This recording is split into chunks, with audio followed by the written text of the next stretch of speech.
Meeting called to order. The time is 7 p.m. Public portion of the meeting begins. The New Jersey Open Public Meeting Law was enacted to ensure the rights of the public to have advance notice of and attend the meetings of public bodies at which any business affecting their interest is discussed or acted upon. In accordance with the provisions of this act, the Business Administrator Board Secretary has caused notice of this meeting to be published by having the date, time, and place thereof posted on the bulletin board of the municipal building, communicated to the Herald News, the Record, and filed with the Clerk of the Borough of Hawthorne. Roll call, please. Mr. Carr. Present. Mr. Clavio. Here. Mr. Doyle. Here. Ms. Erentrout. Here. Dr. Morrell. Present. Mr. Palouse. Here. Mr. Shortway. Here. Mr. Totaro. Present. Ms. Scott. Here. Please join me for the flag salute. I pledge allegiance to the flag of the United States of America and to the republic for which it stands, one nation, under God, indivisible, with liberty and justice for all. Meeting regulations. During each regular meeting, 2 opportunities are provided for citizens to ask questions and to make comments. During the first opportunity early on the agenda, the meeting is open to the public for the purpose of addressing items listed for approval on this agenda only. The second opportunity occurs just prior to adjournment, when citizens may address any subject matter that is pertinent to and or directly related to the operation of the school district. Persons wishing to speak must rise upon being recognized, state their name, address, and subject matter. Comments and questions shall be addressed to the board president or the presiding officer and shall be limited to 5 minutes per person. The board may or may not respond to issues raised by members of the public at the time they are raised, but will provide a response if and when appropriate. The board asks the members of the public to be courteous and mindful of the rights of other individuals when speaking.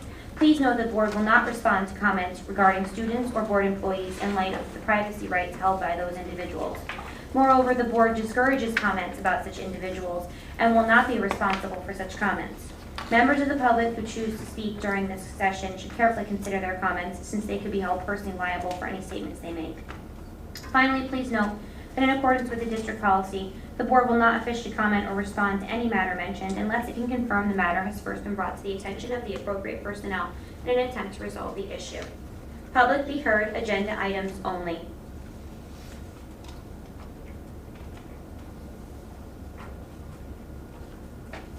Approval of minutes, August 22nd, 2023, regular meeting, public and private. I'll entertain a motion. Motion. Second. Motion by Mr. Shortway, seconded by Mr. Clavio. Any discussion?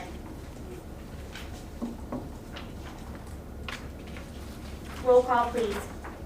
Mr. Carr. Yes. Mr. Clavio. Yes. Mr. Doyle. Yes.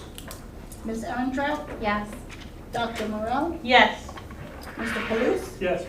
Mr. Shortway. Yes. Mr. Totaro. Yes. Mrs. Scott. Yes. Correspondence, I have none at this time. Reports, Student Council Representative Report. Brianna Counselor, welcome aboard. Good evening, everyone, and thank you for your warm welcome as your new Board of Education representative. I'm Brianna Counselor, an active member of Hawthorne. And while I'm aware that I have very big shoes to fill, I look forward to doing my best to continue the legacy and to keep you all updated on the wonderful things that we have happening at our school. So as for clubs, the Hawthorne High School Spanish Club had its first meeting on Tuesday, September 12th. The club is looking forward to participating in the Hispanic Heritage Celebration on Sunday, October 8th, and will be hosting several fundraising efforts throughout the year. The Spanish Club seeks the continued support of the Board of Education and the individual families at all levels of our school district and community. As a member myself, we appreciate the opportunity to renew our purpose of celebrating inclusion, culture, and friendship in our community in 2023 and 24. Under our new senior leadership, I'd like to announce our President, Ava Tantillo, Vice President, Lindsay Scott, Treasurer, Dylan Hanson, and District Liaison, me, Brianna Counselor. Student Council is having its first general membership meeting this month to start planning all of our fun Beartober events. We will be discussing the bonfire that is on October 11th from 6:30 to 9 p.m., Spirit Week, which falls on the week of October 16th, hallway decorating, and homecoming on October 20th. Student Council hosted the fall pep rally on September 14th. We have also opened a school store and have a great turnout for new merchandise with all the new students and faculty. As for sports, we can already tell that this will be an exceptional season for all of our fall teams. Although the girls varsity soccer team experienced a loss to Glenrock on Tuesday the 12th, we've made an incredible comeback since then, with the recent win of 5-0 against our rivals Pompton Lakes and a win of 6-0 against Hawthorne Christian Academy. Girls varsity volleyball just recently beat Saddle River Day 2-0 and is looking forward to their game against Mary Hubbard Christians tomorrow, the 19th at 4 p.m. or today. The boys varsity team hosted Glenrock at 4 o'clock today and is looking forward to their next game on Saturday the 23rd, where we will be hosting North Warren Regional School. And last but not least, the varsity boys football team currently has a record of 3-0. This Friday, we were given the opportunity to be dismissed early from school and walk down to watch their game against Pompton Lakes, which they won. And that concludes the evening's Bear Sports Update. As for education, our school has partnered with Fairleigh Dickinson, Ramapo College, Seton Hall University, and Passaic County Community College to offer dual enrollment opportunities to our students. Dual enrollment allows participating students to earn college credit while simultaneously taking an approved high school course. These courses include AP Physics, AP Biology, Algebra 2 Honors, among many others. On Wednesday, October 4th, HHS will be administering the PSAT to students in grades 9 and the PSAT NMSQT to all 10th and 11th grade students. Both tests are delivered via the College Board's new digital format, this being its first year switching from paper tests, and are free of charge to all Hawthorne High School students. This month HHS announced a new Student of the Month program, where each month one student will be chosen as a model student who exudes positivity, exemplary character traits, and leadership skills among their peers. Teachers and staff can fill out an online form nominating students of their choice. The student each month will receive a monetary reward or a gift card to a local business. And that concludes this month's Board of Education report. And as always, Hawthorne appreciates your continuous efforts and support that make all of these exciting things possible. And go Bears. Thank you, Brianna. It's so nice to have a student back up here. We spent our summer alone, and welcome back. We are very appreciative. Dr. Sprito, Superintendent's report. Okay, thank you. I have some items to share, but first I'm actually going to ask Dr. Trebona to share the testing report with the board and community, and then I will share my report. Hi, everybody. This is a quick one, so next month is a little longer, I promise. This is the NJGPA test, so if you remember slightly, NJGPA is the test that came out in 2022, which is an 11th grade test, and this is now the New Jersey Graduation Proficiency Assessment. First was administered in 2022 to the junior class. Those results were just used for field testing. The scores came out, but it wasn't used as a graduation requirement. In last spring, our juniors, our now seniors, took the GPA. Their scores were released. I'm going to give you some data on that, and that is used as one of the pathways for graduation assessment requirement.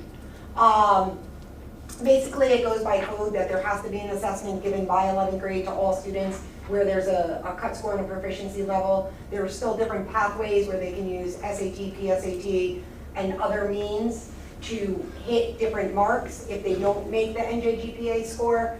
And if they don't hit those marks by January of their senior year, there is the portfolio appeal process, which we normally have a couple of kids go through to get them through. This test is based on 10th grade standards in ELA, and it's based on a combination of Algebra 1 and Geometry, which is normally your 9th and 10th grade year, or your 8th and 9th grade year for those students who are accelerated, but they're still taking the test junior year. This past year, after the first field test, what they did was initially the cut score or the passing score was 750.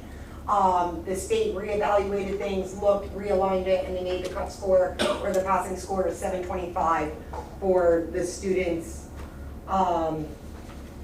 If they don't meet it, I said we have other things in place that I'll talk about of how we're going to get those kids to meet it.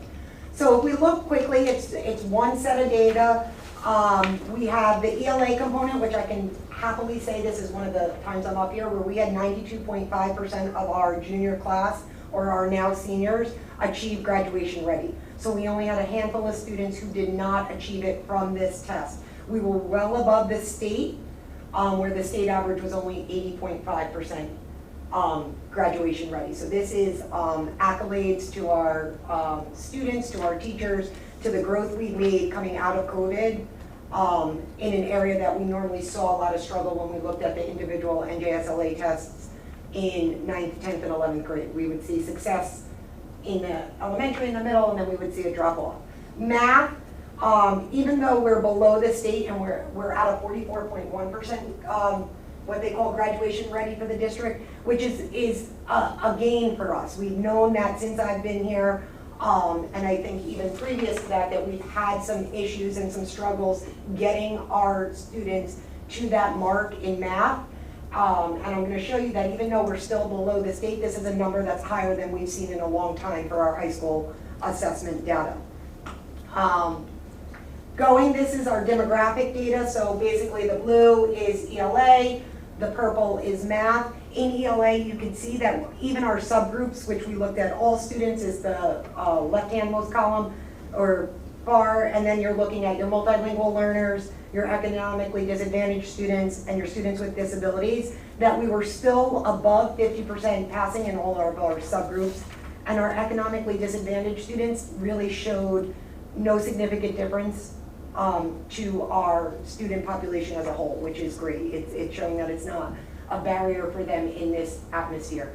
And we're really making strides with our multilingual learners. Even though that cluster was only 11 students, we still had 62% of them reach graduation ready in the English portion of the state assessment. In math, again, we struggle a little bit. We're making gains. A lot of what comes down to what we're seeing is that there's still that divide. Our students that were juniors were still in critical years. If they're being assessed on their algebra and geometry, that was during COVID, where the language skills are easily transferred year to year to year, and you can catch up on them a little quicker than you can with the math standards. So we're hoping that as we continue to progress out of COVID, we're going to continue to see this only go higher. What you should realize is some notable achievements for language arts is across, when we dug deeper into the data, across all the board, across the board in all the students, we saw that we had written expression and writing conventions are pretty strong. So we're definitely seeing an increase in our writing, but you're probably noticing that as we're increasing the writing and revamping things in the curricula to reflect this, to really align to the standards, have them write in a way that is aligned towards argument and evidence-based texts. At the high school, if you remember last year, we had the end of marking period exams. What we did in ELA was we used those as models for the NJGPA. So they were putting those type of writing tasks and those type of reading and close reading tasks on the EMPAs as a mid-year, so we can target, look at what kids were struggling, and then make necessary shifts to help those students. We have also been provided, really working with Gravity Goldberg as a consultant, 6 through 12, on working on how to incorporate this skill-based learning. It's no longer about like reading the novel and just understanding what the novel is, but making those connections to different skills, to different literary devices, and how can you write about that and formulate a strong argument rather than more of a creative writing post. We also adopted a program 2 years ago, Common Lit. It's used in our social studies and our language arts department, and that really has been a supplemental resource that has supported the gains. What we did notice is vocabulary continues to be an issue of concern for us. What we're noticing is that we didn't really have a formalized like vocabulary set once we got out of 4th, 5th grade. We just assumed that we taught vocabulary while we were teaching novels when words came up. What we did with the revision of the ELA curriculum this year was put specific targeted, if you remember, kind of like your level 3 or your content vocabulary within each unit, so that kids now have a set of vocabulary that they need to use to learn, and it's aligned to whatever they're reading, and that's just going to expand their text and just help them all along. We've also done a lot to look at looking at connotation versus denotation, which is looking at root words and teaching them like how do you decipher what a word might mean based on what the word sounds like, where does the word come from. That's a little bit of a shift. We are introducing that more so in middle school as they're starting their first language acquisition in a different language, because that kind of parallels with it. It's all about language acquisition. We also have a united push really in social studies and some of the other electives to just get more writing. The more students write, the more they're going to be confident of their writing, and you can write across all grade levels, all curricula. What you'll see with math is, and this is why I said notable achievements for math, even though we were only at 44%, where we were with 44%, we had a 25% increase over where we were the year before with the data that didn't count. We also looked at that our average score was a 734, where a 724, I don't have my glasses on. And 27. 34, and the state average was a 727. So our average score, even though we were below the state where we needed to be, our average score was above the passing rate.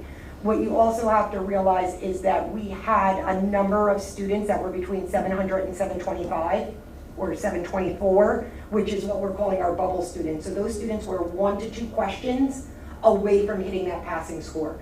If we had gotten those kids over the bubble, our percentage would have been so much higher. We would have been at an 80% passing rate with that clump of students. So those are known as your bubble kids. Those are the kids that, A, they probably met their graduation requirement from their SAT, PSAT, or some other mode. And if they didn't, there's 1 or 2 questions. You do some test prep with them, and that's gonna just shift them right over. What we did differently this year, and what we're continuing to do to kind of intervene with this, is we're continuing with the Nancy Schultz Conquer Mathematic. Every teacher that comes into this district will, whether they're new to teaching or new to just Hawthorne, they will go through the 2-year Nancy Schultz 5 times per year program for their grade level. So if somebody just switches from Algebra 1 to teaching geometry, we're going to enroll them in that course. So yes, we're taking them out of the classroom, but it is such targeted, consistent PD over the year that it's breaking down the standards for them, bringing them ways to teach it from rote, instead of rote memorization, back to like using manipulatives and problem solving. We made sure that Algebra 1, which is one of our areas needed of improvement, we targeted smaller class sizes, so we added extra sections so that it was a lot easier for us to work in small groups with them. We are doing pull-out PD days. The first one is actually tomorrow morning, where our Algebra 1 and our Algebra 2 teachers are going to do half days. They're going to come here with myself and Ms. Ashenbrand, and we're going to really unpack and align and make sure what we're doing in Algebra 1 is the right pace, is at the right level, and then continues with the Algebra 2 curriculum. And we're also really working this year, a big push that I've worked on with the supervisors is to make sure that we model for the test. If you go back to the years of NJ Ask and GEPA, that was all teaching towards a test. There's nothing wrong with teaching towards a test if the test is skill-based. So if we're teaching them the skills that they need, then why not use the questions that are out there, the questions that have been released to model that? Because like anybody else, the more they see it, the more they're exposed to it, the natural they're gonna get to it. And then we just continue, they're implementing a math lab at the high school, which we already have at the middle school, to target these kids. For the group of seniors that did not pass, we've narrowed it down to look at the other pathways, and we realized we have our core set, or our students that still need something. We are giving up all administration of the NJGPA, and there's going to be tutoring sessions at lunch and after school to support them for the weeks coming up to that, so that we can kind of like tutor them and really push them to get where they need to be. If they don't pass at that point, then we'll move on to the portfolio assessment with that. But like I said, I don't think we've ever had more than 7 to 10 kids that had to go down that route. So that's what we were. I told you it was a quick one. That's it. Any questions? I have a quick question. Yes. Thank you, by the way, No for sharing problem. the presentation. In regards to mathematics, Yes. and it seems like, you know, obviously from our meeting, lot of it's geared more towards middle school and high school. Are there things that are happening maybe from an early intervention standpoint at the elementary school level as well? Yes, so that will be more in next month when we do the other thing, but to just piggyback off of that, so the way that we structured 3 years ago, we used to only do 60 minutes of math and we had so much more ELA, we balanced it, so we increased our instructional minutes to 100 minutes. Approximately, it's 100 minutes in math, which mirrors the 120 minutes in ELA. That shifts a little bit as you go from kindergarten to 5th grade, depending on what other courses you need and how you have to do that. We've increased our BSI staff so that we have more tier 2 and tier 3 intervention. So our BSI is pushing in now so that when the teachers are going into their centers, there's more people in the classroom. And also, those teachers are also going through the Nancy Schultz Conquer Mathematics, so they're bringing all the hands-on manipulatives into the classroom so that we're learning in multiple strategies.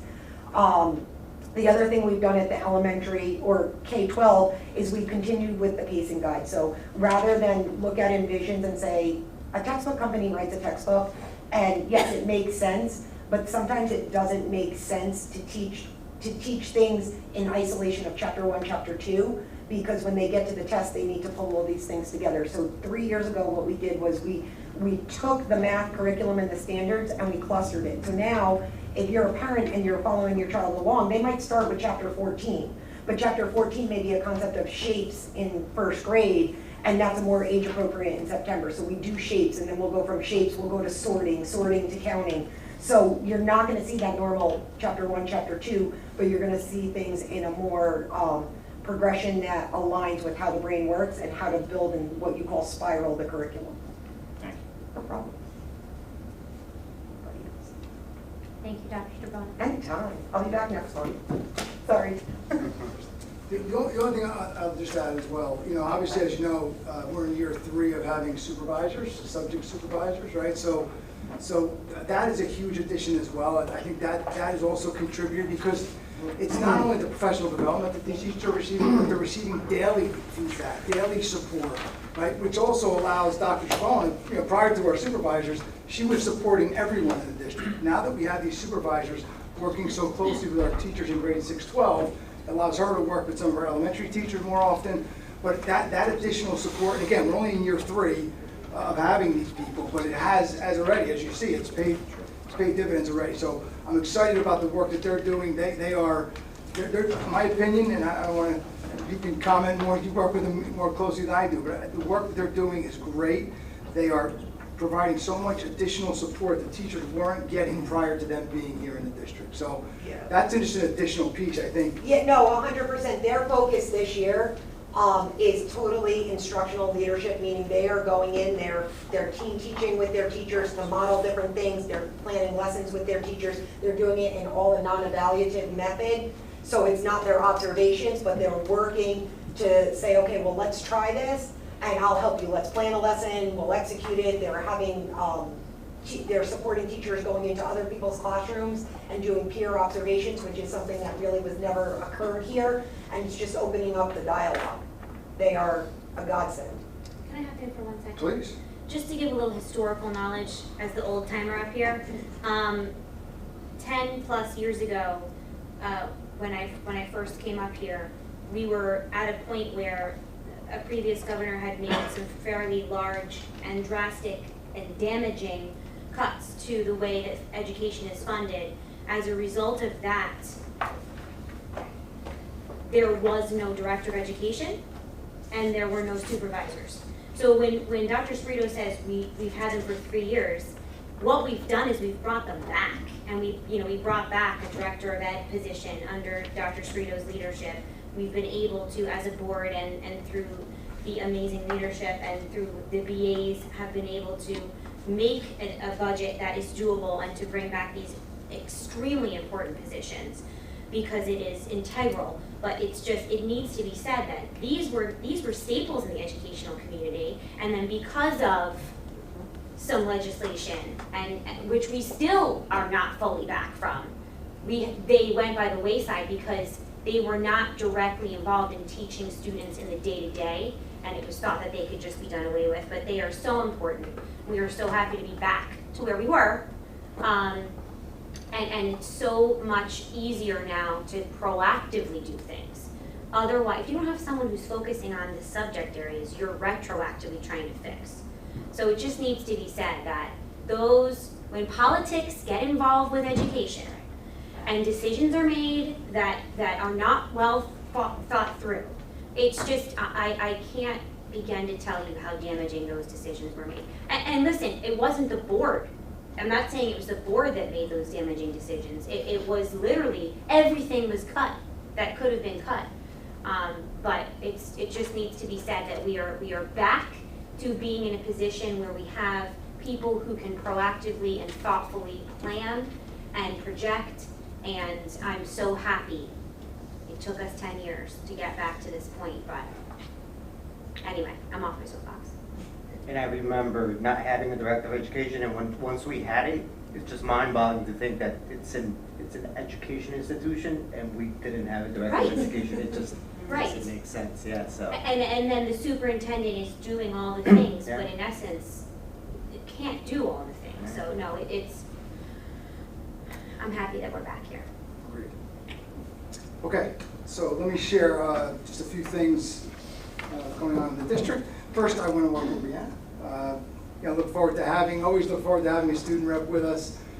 Provides a unique perspective, a student perspective to our meetings, and I know she's going to do a great job. I know she probably feel a little pressure following Paul, but you're going to do a great job. So I look forward to having you here, and thanks for being here and sharing all the great things happening at the high school. And speaking of the high school, so I want to start just by addressing, and I want to thank the high school PTO for allowing me to crash their meeting last week. I kind of showed up unannounced just to talk about, the incident that took place at the high school. Obviously, there's been, I've shared communication with our parents and families, as well as with our staff and our board in the district since the situation happened last week.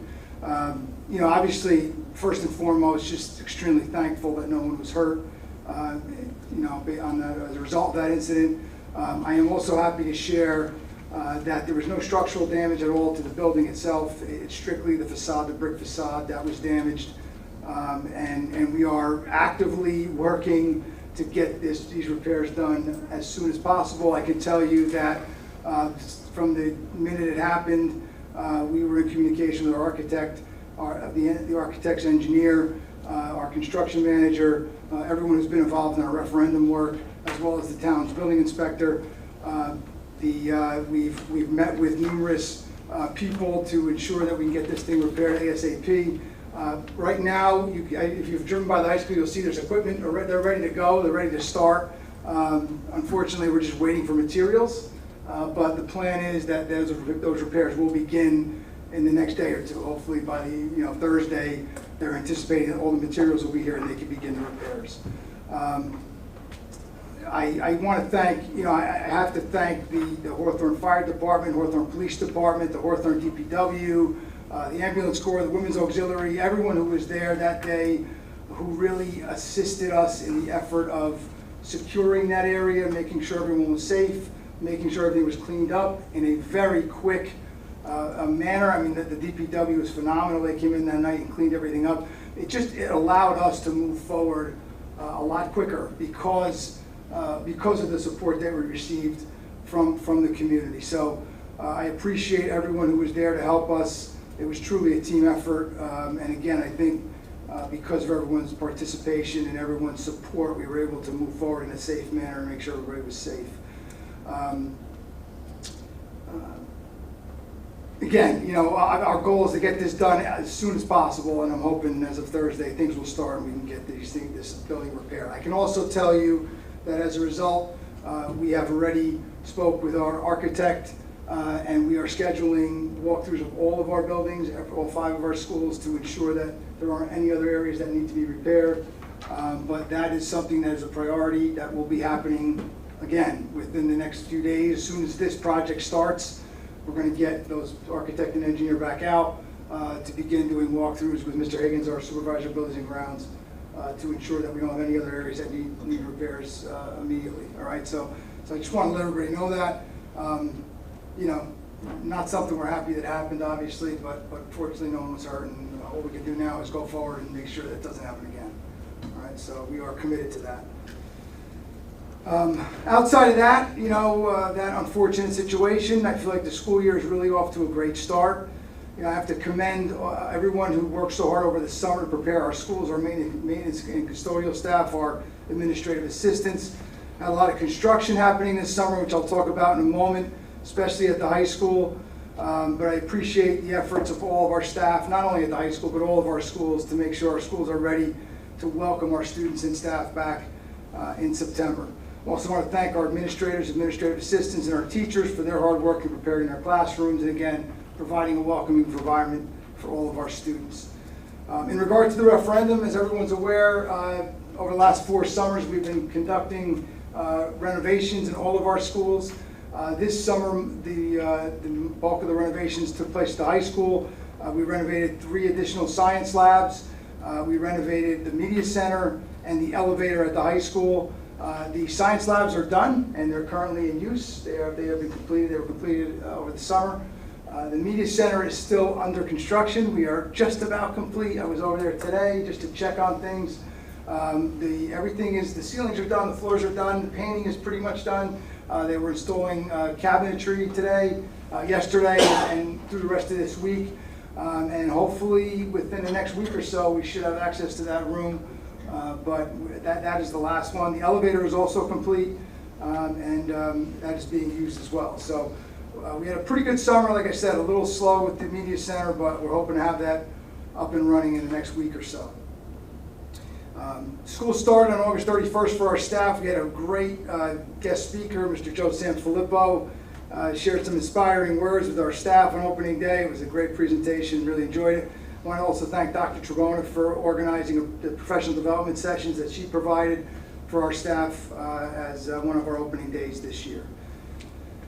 As we get started, as many of you know, back to school nights, we're in back to school night season, right? So some of them have already happened, but we still have the high school, Lincoln, Roosevelt, and Washington to come. Washington's is actually tonight. Roosevelt is tomorrow night, the high school is Thursday night, and Lincoln's is next Tuesday, the 26th. So again, I encourage you to participate in those back to school nights. It's a great opportunity to see get a little taste of what's happening in our schools and see what your students are exposed to on a daily basis. So please, if you have a chance, please attend those back to school nights. Want to welcome our approximately 35 new staff members that we welcomed this year. It was a combination of teachers, teachers, admin assistants, child study team members, paraprofessionals. We hired a new head custodian at Jefferson School as well. So a lot of different staff throughout the district that we welcomed on opening day. I also want to just recognize 3 staff members who have completed 25 years of service and were honored at our opening day presentation. Tracy Della Pesca, Todd Kenny, and Kristen Thompson. And we thank them. We recognize them on opening day in front of everyone. Thank them for their dedicated service over the last 25 years. And every year I always tease them that there's 25 more to go, and they, look at me funny. But we appreciate all that they've done for our students in our schools over the last 25 years, and thank them for their service, and hope that they'll be here for a few more for sure. We're also very excited about the new entrance at Hawthorne High School. If you've had a chance to drive by the high school, you've seen that we've upgraded or updated that entrance to our athletic facility. There's so many people that were involved in making that project a reality. I'm going to try to thank everyone, and I hope I don't forget anybody because there's so many people that participated. But first I have to thank the Athletic Booster Club for their support.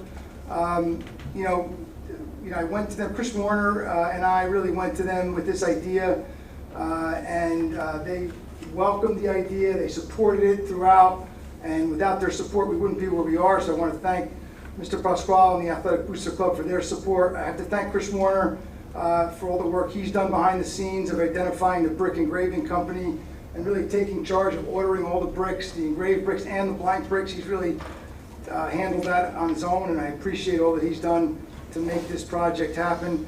One of our alumni, Chris Newhoff and Newhoff Landscaping, did the installation of the bricks. Appreciate the support of our alumni, Chris and his staff.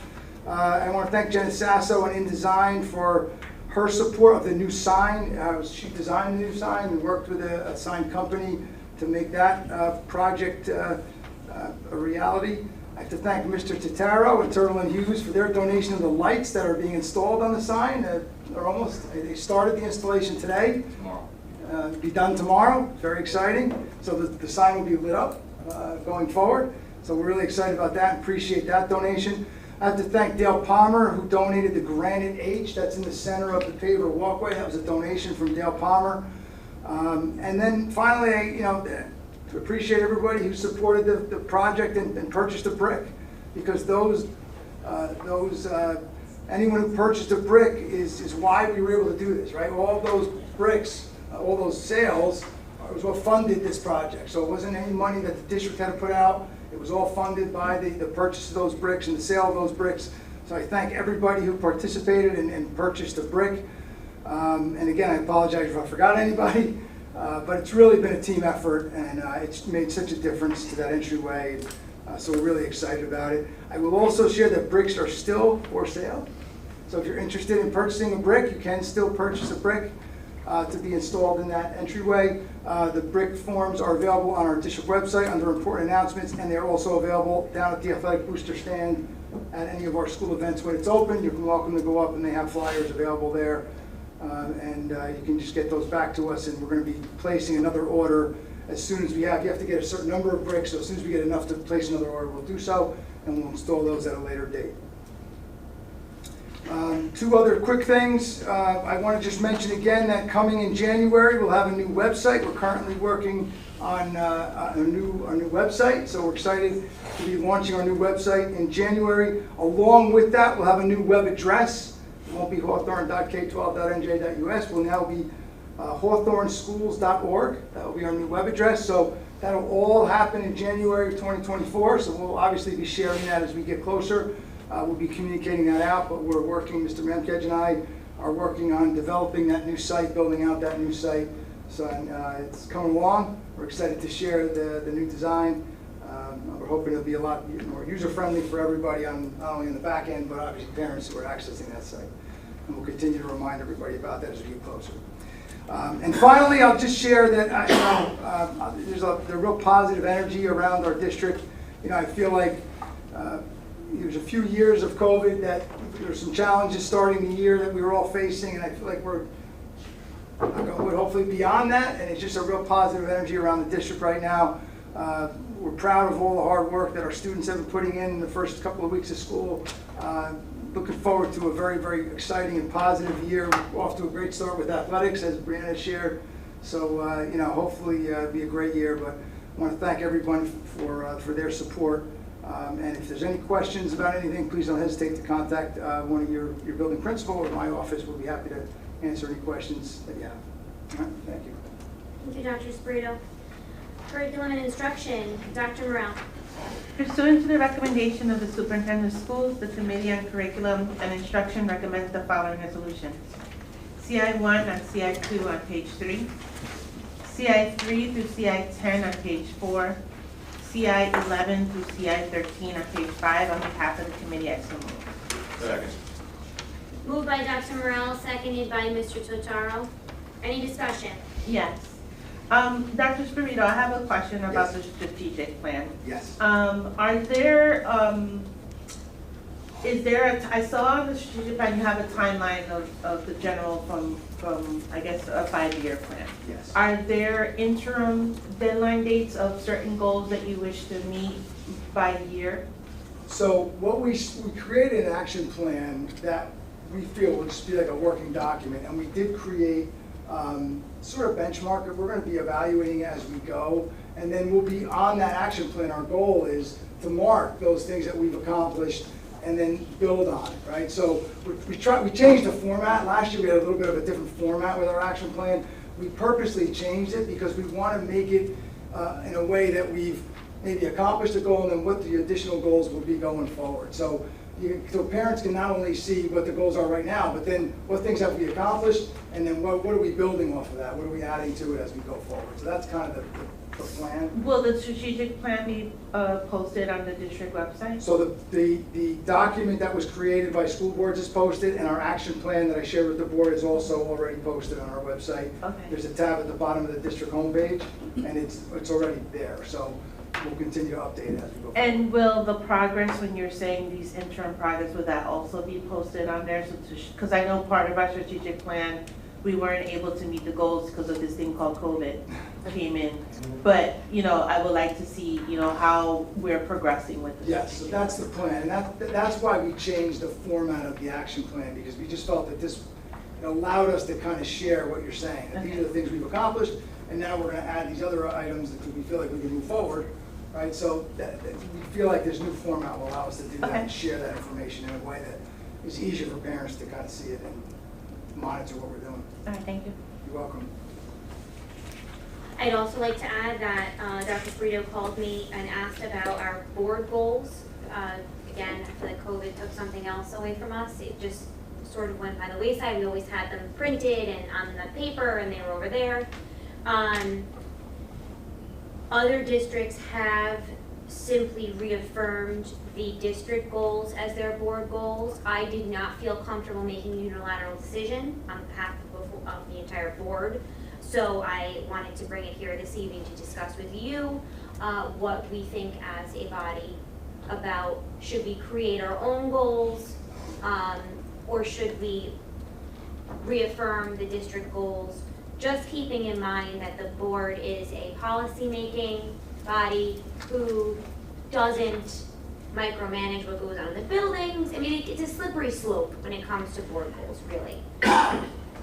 So open for discussion. So my understanding is that board goals are really related to us as a board, as an entity, and how we want to improve ourselves as board members and as a functioning body.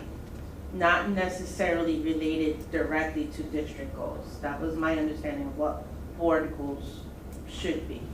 That is not typically what has been done here, and from the conversation I had with Dr. Sprito, not what we're finding other boards are doing. Okay. For example, in years past, the most recent set that we made as a board, I can remember, it was right before COVID, and it was to improve school security. So we're sort of the what people, and then Dr. Sprito and the administration would work to make action plans to reaffirm what we had put out as the what. Again, it's a slippery slope. I don't necessarily, I want to hear what you guys have to say. I mean, we did approve this evening the district goals. There are 4 of them. They are directly related to the strategic plan, which came directly from the community, which we are members of, and we were actively involved in that process as board members. You know, my personal opinion would not be to create another set of goals. I like what you're saying, Dr. Morrell, but that historically has not been what we've done. But I do like that, like to educate ourselves, like we could make a goal to become certificated as board members or to get more board credentials, but that's not, they've been basically directives for the superintendent. Abby, you remember, we've actually had, there's been a moderator, so we didn't come up with it on our own. Right, We had a moderator, true. and she's the one that, at Yes. that point, ran us through it, so it's been through school boards. They're the ones that set up the structure. Yes, And then that's true. Then we just mimicked it after that. That is true. And then the superintendent would make the goals after we made our goals. Because from what I recall, that was the idea from that presentation. You know, we put our goals together at a simultaneous time so that we can work in conjunction with what the district is doing. Yeah, So it was moderated by, by our rep at that point. and we don't have to have an answer tonight.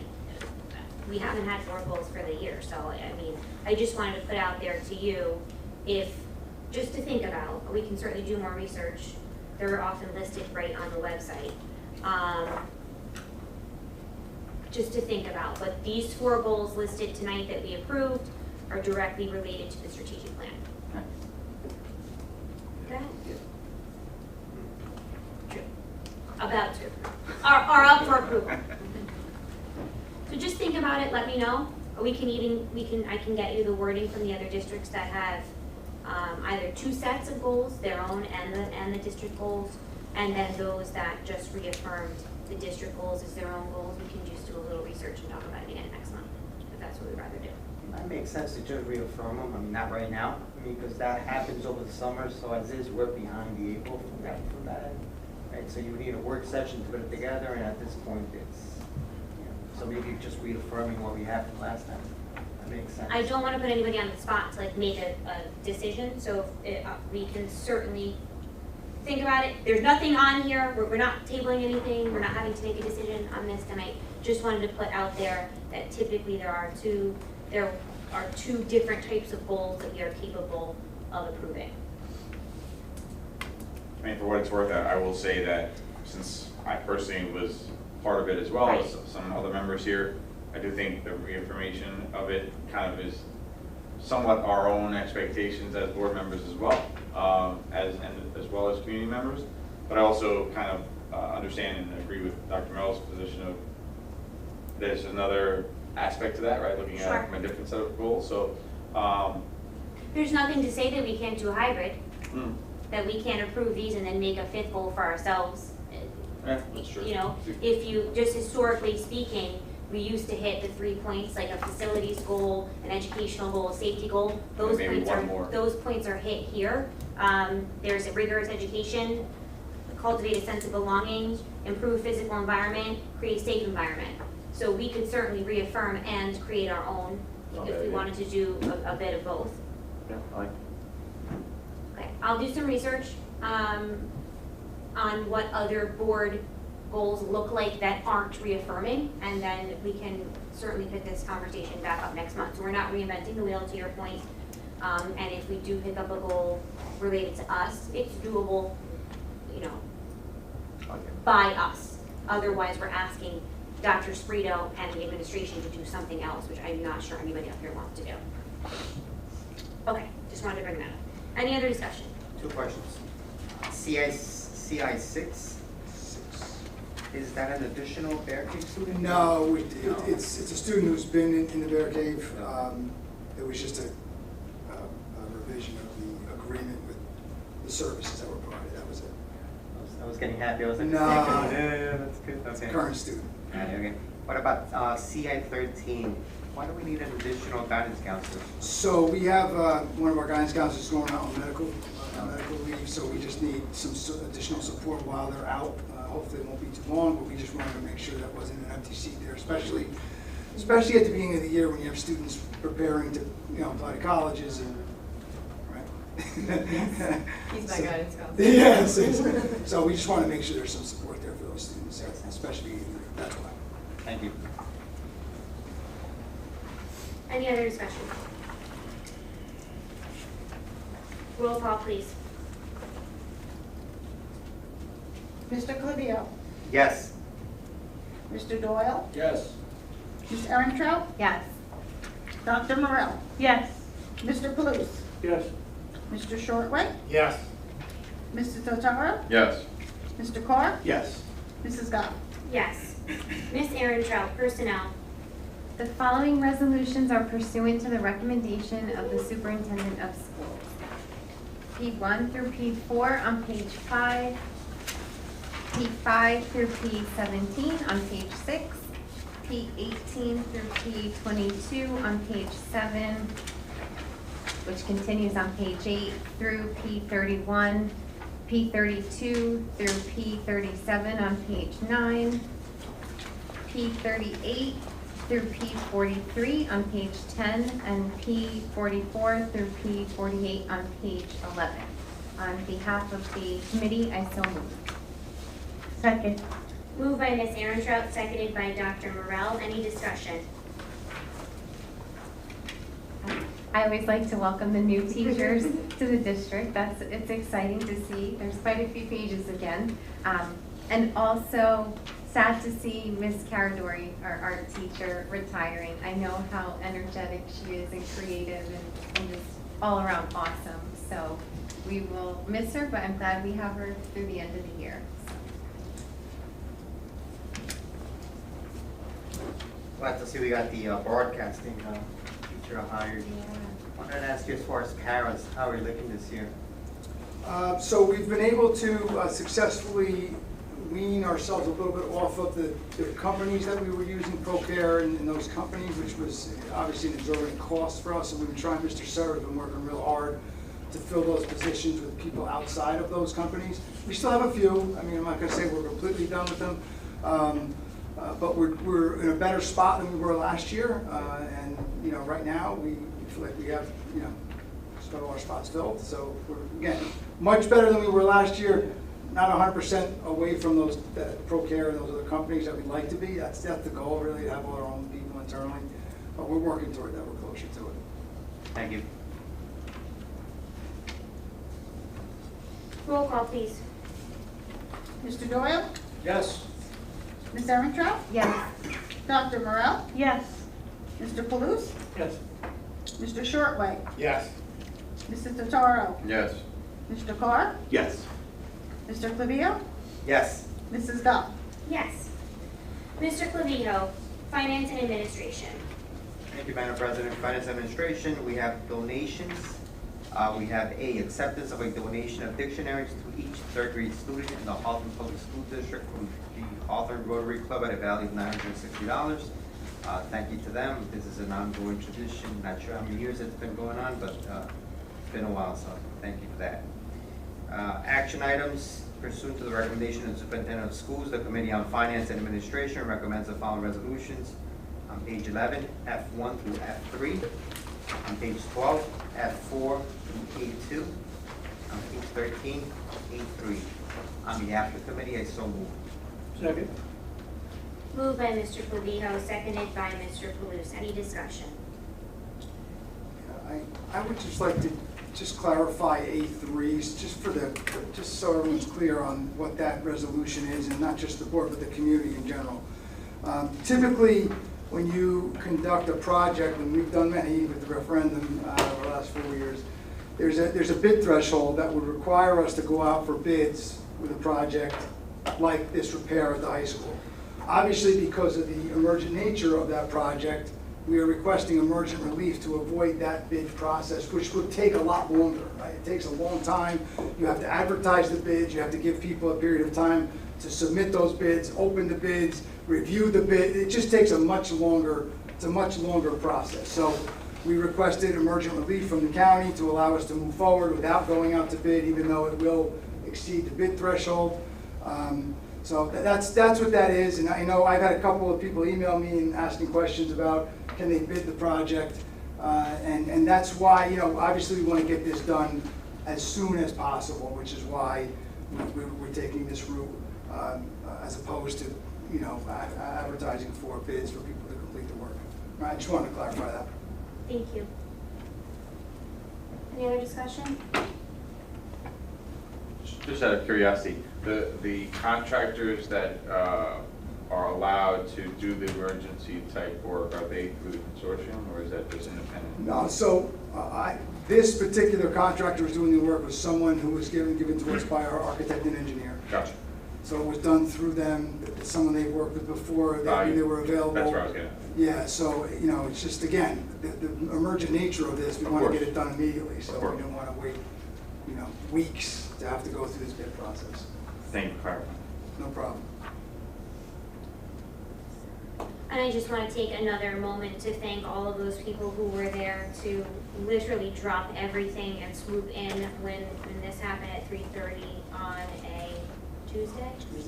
I mean, firemen and women, policemen and women who I believe had other things going on. It really was a testament to the community that we live in. Lots of news coverage, lots of concerned citizens reaching out, but sincerely grateful. It was a miracle that it happened when it happened, that not one person was walking under there, but thank you to everyone, and thank you to Miss Murray, who is now being baptized by fire. We know you can handle it. If anyone can handle it, we know it's you, but thank you for jumping right in. Thank you. If you don't mind, I was gonna say something regarding that at the end, but just piggyback on that. You know, obviously, thank you to the community. You know, there's in a time of crisis, you can see how the community comes together. Also leadership, you know, at that point, you're grateful that you have competent leadership in place, which we do, because, you know, that just gets highlighted at that point, so. Roll call, please. Ms. Erentrout, Yes. Dr. Morel, Yes. Mr. Palooz, Yes. Mr. Shortway, Yes. Mr. Totaro, Yes. Mr. Carr, Yes. Mr. Clivio, Yes. Mr. Doyle, Yes. Mrs. Goff. Yes. Claims, Dr. Morel. In accordance with NJAC 6A:23-2:11B, C3 and C4, I had the wonderful pleasure of reviewing the September 2023 bill list, and it is recommended that the board approve the bill list for the month of September 2023. I so move. Second.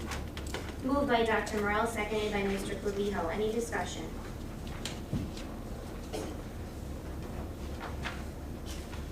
Roll call, please.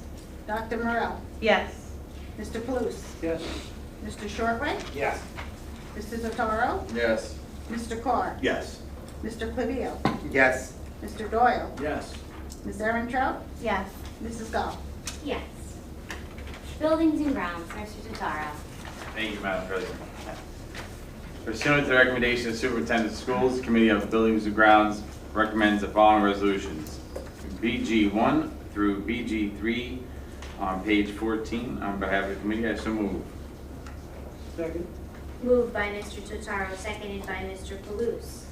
Before we dive into what I anticipate will be a colorful conversation, is there any discussion on BG1 or 2? Nope. Don't want that to get lost in the shuffle. Okay. I'll open it up to discussion on BG3. If I may start with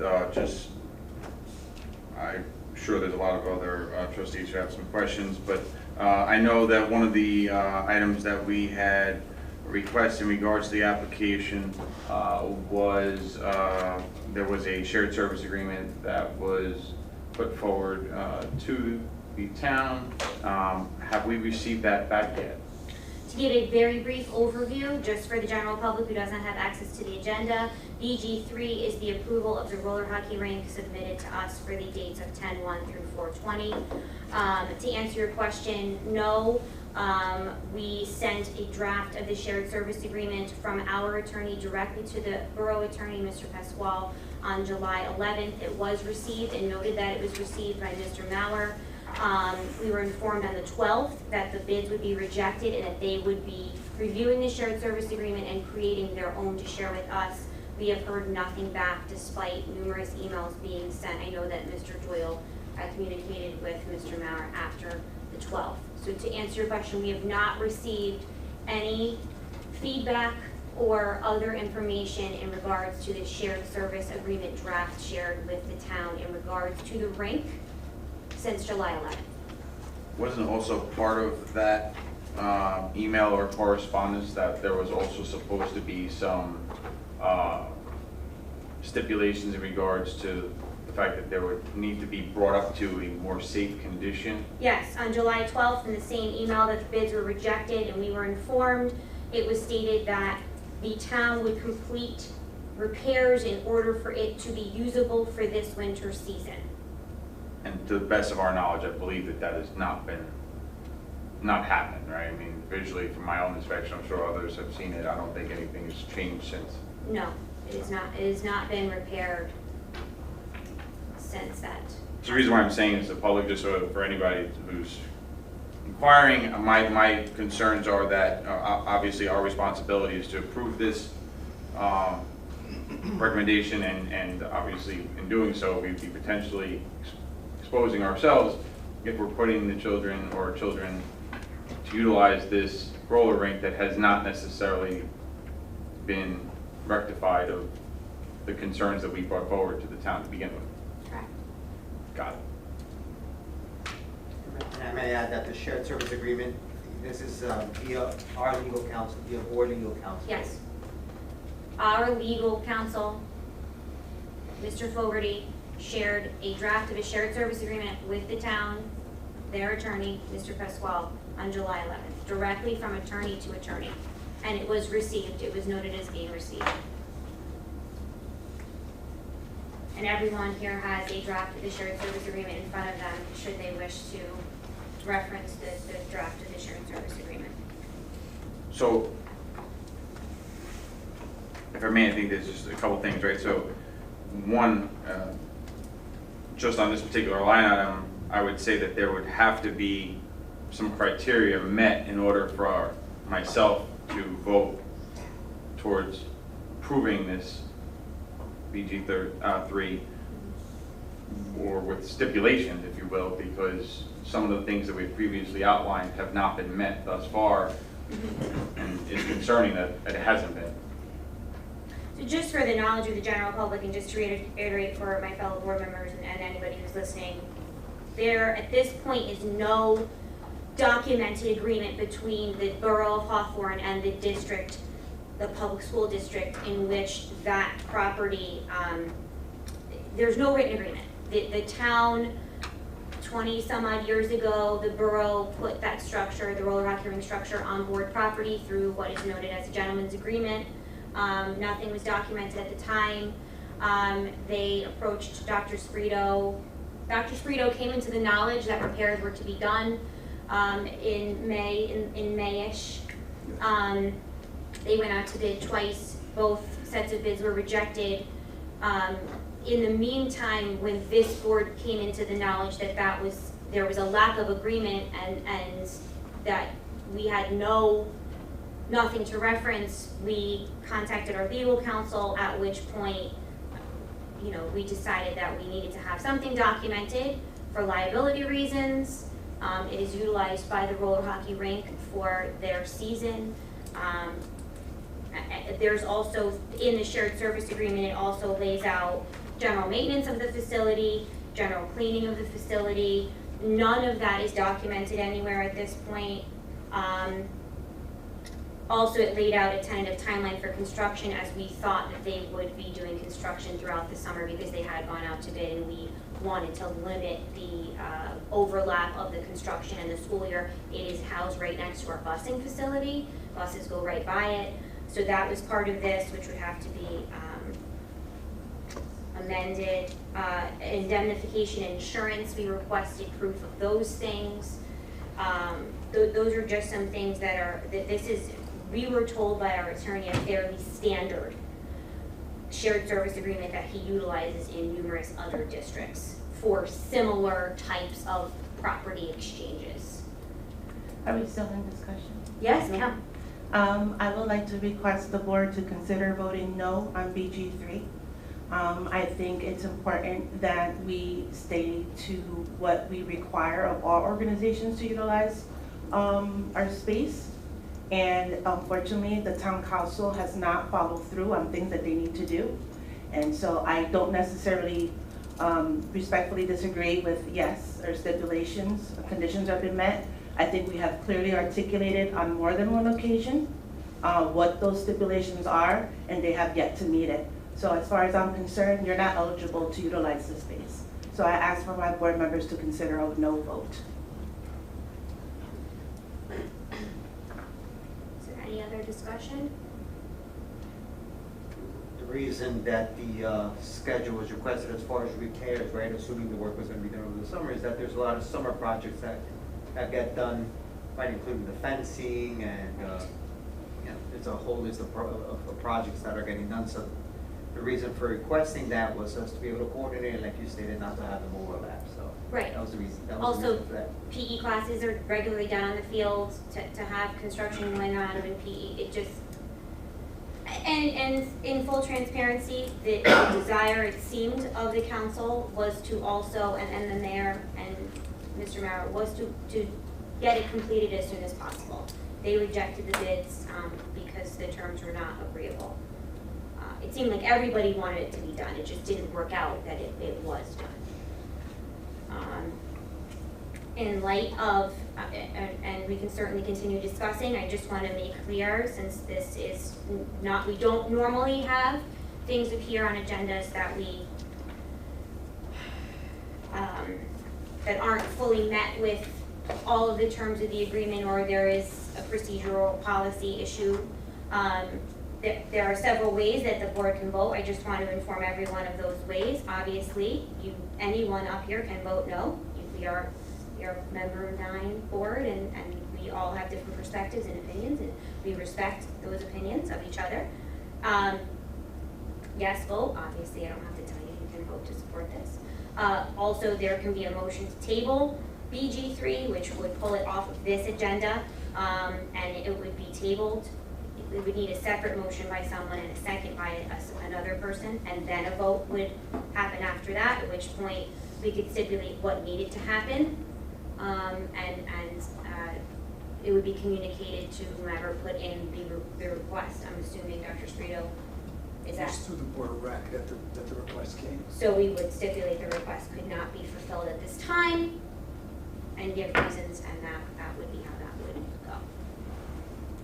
Just a point of order, Sure. procedure. I'm not quite sure. We're in the middle of a motion right now, so I don't think we can make another motion without completing this motion. So I don't know how we would, if we did want to, if anyone did want to choose to table this, I don't know how you go about that. I would yield to the business administrator or anyone else who would officially knows that, but I don't think we can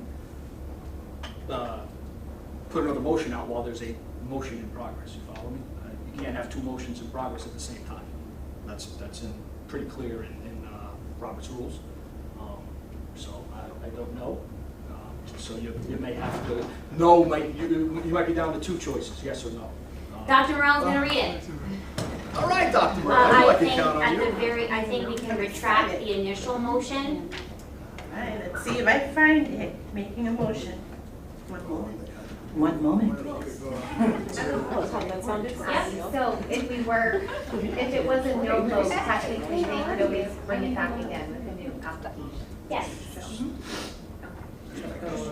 Yes. No, at this moment. Yeah. Yes. Of course. So polite. All right, we ready? Okay. So I'm going to read the whole little section. It says, making a motion. The process starts with the making of a main motion.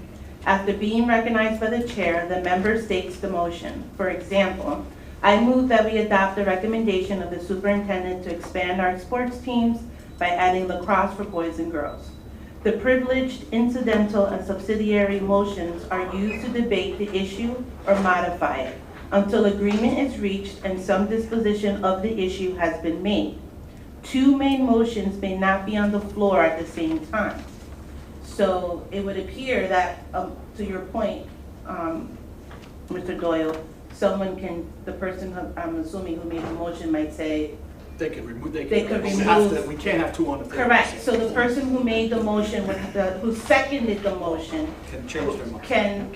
can request to remove their second, and then if there is someone who wishes to table it, then that's the next motion. So that would be the Robert's Rules of Order. And tabling is in here on page 7, as well as amending a motion is in here on page 6. Just for point of clarity though, and I don't want to get like too extreme here, but I had made some comments on the discussion of the matter. Dr. Morell, were you making a motion or you were just I was making having a discussion. A discussion, that's my. Yes, thank you, no problem. So There part is- of my discussion. There is technically no motion on the table currently. Correct. That's Right, all. other than the, I think when you say on behalf of the committee, I so move. So that's That's the motion on the table. you are- We're in the Or discussion on the portion of motion, these so we have to first close that out in order Correct. to go forward. Correct. So I had to withdraw myself. But is there a difference between? It's you, Anthony. Yes, correct. Is there a difference between saying no and letting them come back as opposed to tabling it? So yes, in my opinion, there would be a difference. If we outright know that application is basically ripped up and thrown out, they would have to then go through the process again. If we were to table it to the next meeting, which I believe is October 17th, that application would still be good, and then we could, if it's on the agenda the next month, we would obviously be entertaining the same thing. And, if the requirements haven't been met by then, we're back to square one. Yes, no, or table it again. But it's basically a courtesy, so they wouldn't have to fill out the application again. But while, if you don't mind, while I'm speaking, I just want to add one little caveat to this entire discussion. At the end of the day, all of our decisions that we make as board members are driven by and should be guided by the children, all right? And that has to figure into our decisions. It's in our rules and regulations. When you first become a board member, they tell you that, you know, your decision at the end of the day, when you have to start delving everything down, that it should be for the benefit for the children, or as many children as you can. That's what you should be basing your decision upon. So let's apply that to this situation, all right? I have a lot of opinions about this entire situation. You know, this happened 27 years ago, and essentially you know, it was allowed to have a structure built on Board of Education property, and they've been living there rent-free for 27 years. It's unheard of. You know, I hope someday that my children can find someone to allow them to build a house on their property and live there for free. I don't think I'll be that lucky. But anyway, that being said, children are at stake here. Children in the district are utilizing that hockey rink, and we certainly do not want the children to suffer in any way. They are not part of this process of the conversation that the adults are having in the different entities. It's no fault of theirs that the rink is in the state that it's in right now. So again, at the end of the day, I emphasize that we have to keep the children in mind. We don't want to see the children suffer and not be able to play hockey this season on that rink.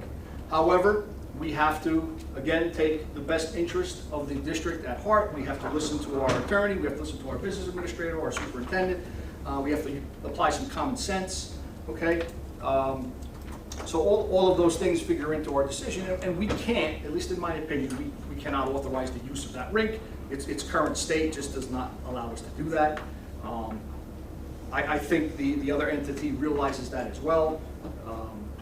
You know, hopefully this can be resolved maybe in the next 30 days, which would allow us to approve this in the October meeting. Their request, I believe, is from October 1st to the end of April. Yes. And I don't think they necessarily start right away on October 1st. So if this didn't get approved until October 17th, I don't think there would be any detrimental, any detriment to to the kids or to the league or as far as that goes. If the requirements are met by then. But again, we are not the Board of Education, the district. It is of no fault of ours that we're not able to approve this application. I just want to make that very clear. And I'll leave it at that. If I may, just want to reiterate what Ms. Scott said. This agreement, verbal or otherwise, predates the board. When it came to, when we're made aware of it, we're doing our due diligence by putting pen to paper. That's what we've been doing, and just like Mr. Doyle stated, we know that kids' activities are at stake, and we've been expeditious from our end. So just kind of wanted to reiterate that. Right. As stated before, it's our job to protect liability. That is like our #1 job of board members, to protect the district from financial and other liabilities. We don't want to see anybody get hurt. Just to read on further in the Robert's rules, we have other options to consider. Tabling is an option, but there is an option to postpone. It says we can postpone to a certain time. This can be used regardless of the amount of debate held, so it may be considered at a more convenient time until a certain event has taken place or because debate has shown reasons for holding off. So if we're looking for finite things to be concluded, that may be an option for us to postpone until the October 17th meeting, giving them a finite deadline for us to revisit that. Tabling, on the other hand, is defined as something that we brought back again. Though it does say tabling has a higher priority than postponing. But if I may, the only thing that makes this unique, if I'm not mistaken, is the fact that this request for the application is through the Board of Rec, and the concerns that we have are actually with the town. But the town points to all the Board of Rec. I don't know if that means anything. No, I'm just it throwing wouldn't that out matter there. where the request was coming from. think Right, that's but just it would be- procedural, that's how they apply. Right, but would it be fair to vote no at this point to have to put them through the whole process again? Because at this point, it would be the Roller Hockey Association that's putting forth the request to Well, utilize. Or the board of I reg, board of I reg can will make fill out the it, request. I can make it pretty simple, because on the grounds of liability and safety, I would be leaning towards a no. But, you know, we're all one community here, so, you know, on the grounds of unity, I would like to withdraw my second. Okay? It's an amendment. You ready? Yes. All right, so you can amend your motion to say that you would like to move forward the superintendent's recommendation for BG1 and BG2. That's a Yeah, possible what way she for you to say it. Or you have to amend your motion, and All right. then you have to amend. Can I say that what she said too? or no? Page 6, page 6. At the end of the day, you're separating them Correct, you're separating the recommendation. from Correct. BG3. Right. So with that- Before we do that, I want to make sure that everyone on the board feels that they have had a chance to share or discuss or ask questions, because once we do, we can't amend it, I mean, we could, but let's just be clear that this is the path that we would like to take. I can't stop Mr. Totaro or Mr. Palouse from doing whatever they wish. Just want everybody to be aware of your rights, your privileges as a board member. So again, just one last time, I would be making an amendment To your to motion. approve the motion for BG1 and BG2 only, Yes. Mr. Palouse would do whatever he wishes to do. and therefore what happens with BG3? That's a standalone, we Separate have a motion. separate conversation. Love it. So I would like to amend my second to only represent. No, it's not. Just, I have to Marco start has to say You it. didn't do that yet? This is actually good education. You guys are like watching history go down, right? All right, Madam President, Yes, I would sir. like to amend my motion. So pursuant to the recommendation of Superintendent of Schools, Committee of Buildings and Grounds recommends resolution on BG1 and BG2 only. Okay, And I would like to amend my second to represent only BG1 and BG2 only. okay. So this discussion is only pursuant to BG1 and BG2. Is there any discussion on those two items? Okay, we'll take a roll call on BG1 and BG2. Mr. Palouse, Yes. Mr. Shortway, Yes. Mr. Totaro, Yes. Mr. Carr, Yes. Mr. Clivio, Yes. Mr. Doyle, Yes on BG1 and BG2. Ms. Erentraut, Yes. Dr. Morel, Yes. Mrs. Goff. Yes. Ms. Murray, I'm sorry to make you do more work. She has to No, insert that's now a okay. whole other table on the agenda for a second roll call. Okay, now, in reference to BG3, we need a motion made. I'm getting there. Okay, But then this is the conversation again. It's Correct. either a motion to move forward to vote or a motion to table it. right, but both, discussion really only happens after a motion Right. is made. So it's an open floor right now. Right, so Yeah. if someone motions to table it, people can vote no to that, and then we Correct. just vote on it. Yeah, Correct. Okay. Got it. So again, right now, the debate is whether or not, well, if I'm speaking, right, we're speaking openly, seems like the debate is whether or not it's a hard no, or that we're tabling it to achieve or obtain the other information that we previously requested and have not yet received a response to. Is that a fair statement? It's kind of like what It doesn't have to Anthony be said. you, it could be anyone to make the motion. No, I'm saying, but in general, not even about that. For the sake of courtesy, unity, instead of voting no on it, tabling it, right, so as to revisit it, or postponing it. right, they don't have to refill out the paperwork, they don't have to resubmit it. You know, we would just put the motion on the next agenda at that point. But they would have to provide all of Correct, what they, we're they, requesting. we will still have to communicate with them that this was not approved, the reasons it was not approved, and what is expected to happen before approval can even be Yeah, discussed. What we're simply doing is pushing it to next Yeah. meeting. We're still gonna have to either vote yes, no, or table it again Yes. next meeting. Madam It'll President, surface on the next agenda. I'd like to make a motion to table BG3. Second. Okay.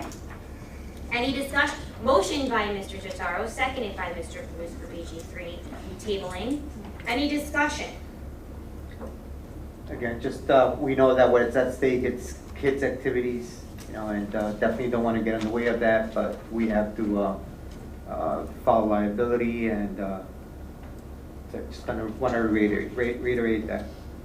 Is there a big difference between tabling and postponing? It says tabling takes a higher priority than postponing, so we're gonna go with that, Okay. for whatever that means. I would like to get more information from the board on what we specifically are requiring, what we would look for to approve the motion. So I'm hearing that a mutually agreed upon shared service agreement is priority. Yes, I mean, in my opinion, the things that we previously outlined are not too far-fetched. I don't think we asked for anything that was egregious, all right, the shared service agreement. We said shared service, we said clean it up. Yeah. I mean, That's part of the shared service agreement. okay, so. there you It's go. almost like, yeah, default back to the shared service agreement, we get that back and then agree to, it kind of answers a lot of the issues that we had had. Well, I would say that the immediate repairs necessary to make the facility usable and playable and safe, I think that actually is more important than the shared service agreement, because without those repairs, even if we have a shared services agreement, we still can't use the rink because it's still unplayable. And that's even by their own admission. They've admitted to this point that it's not safe to use right now. So, as you all know, I took some detailed photos that were also forwarded to the borough, showing clearly, the overgrown vegetation, the strewn garbage all over the place, fencing that's protruding, that's very sharp, exposed nuts, bolts, screws, loose boards that are literally held together with duct tape. Obvious reasons why they were considering rehabbing the facility, but obviously that rehab is not happening. So some immediate repairs are inevitable, have to happen, otherwise that facility cannot be used. So I think that's priority number one. Additionally, part of the shared service agreement that I'd like to make the community aware of is that we are requesting that the facility remain locked, previously unlocked. At the advice of our legal counsel, to limit liability, locking the structure was one of the things that he recommended. We did temporarily lock it ourselves, just waiting for the shared service agreement to be discussed. But there has been some spotting of it not being locked, so we have to look into that. But again, the locking is part of the shared service agreement, so that would be. So I'm anticipating we will communicate with the borough. I'm not exactly sure procedurally how this gets communicated, but we will figure that out. We don't often deny or table these sorts of requests. Again, this is a draft of the shared service agreement. We have gotten no feedback from the borough. So this may be a little bit of a back and forth. Our attorney is ready. We spoke with him yesterday. He has not heard from Mr. Pasquale. He has tried to contact him. So just so you're aware, this is the draft. We may be looking at a different document in the future once the attorneys sort of do their attorney thing, because this has been untouched by the other side. I think, well, we're still in discussion. Yeah, go ahead. So, but I just want to bring up one other point, probably more of a suggestion. As the crow flies, I've heard some rumblings in town, and I'll just throw it out there, that since the overall repairs and rehabilitation of the overall rink have been paused until next June, this actually presents a great opportunity to further explore financially what might be more beneficial. It might be more fiscally conservative to relocate that rink to borough property someplace and build a new one, rather than to make the investment, which is a pretty large number, to resurrect the current rink. So just want to throw that out there. The time is there, but that's another conversation. That was requested initially when it was brought to the board's attention that this agreement existed or didn't exist, however you want to look at it. It was asked of the borough if there was other property which it could be moved to. It is a really large piece of our athletic facility when you look at it. And the district was told that there is no other place to relocate it at this time. Well, with that being said, I know it's been discussed amongst us at times, and I know, Mike, you brought it up. Why don't we take advantage of this opportunity with time where we can potentially discuss a mixed-use facility Yeah. at that location where it can be utilized not just by the Roller Hockey Association, Right. but high school during gym class, whether it be a pickleball court, or whether it be, another basketball court that the rims can be moved from.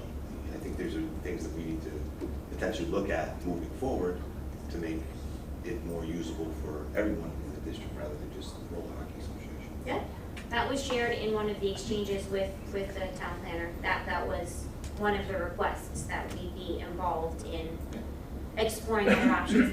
The photographs that they sent us of the stock rink that they purchased had basketball hoops on it. So it looks like those are meant to be somewhat multi-use because they're very large. And going back to Mike's point where it's about the children, right? Absolutely. It's about more children that way. You're Right. presenting something that's going to be utilized by more people. Right.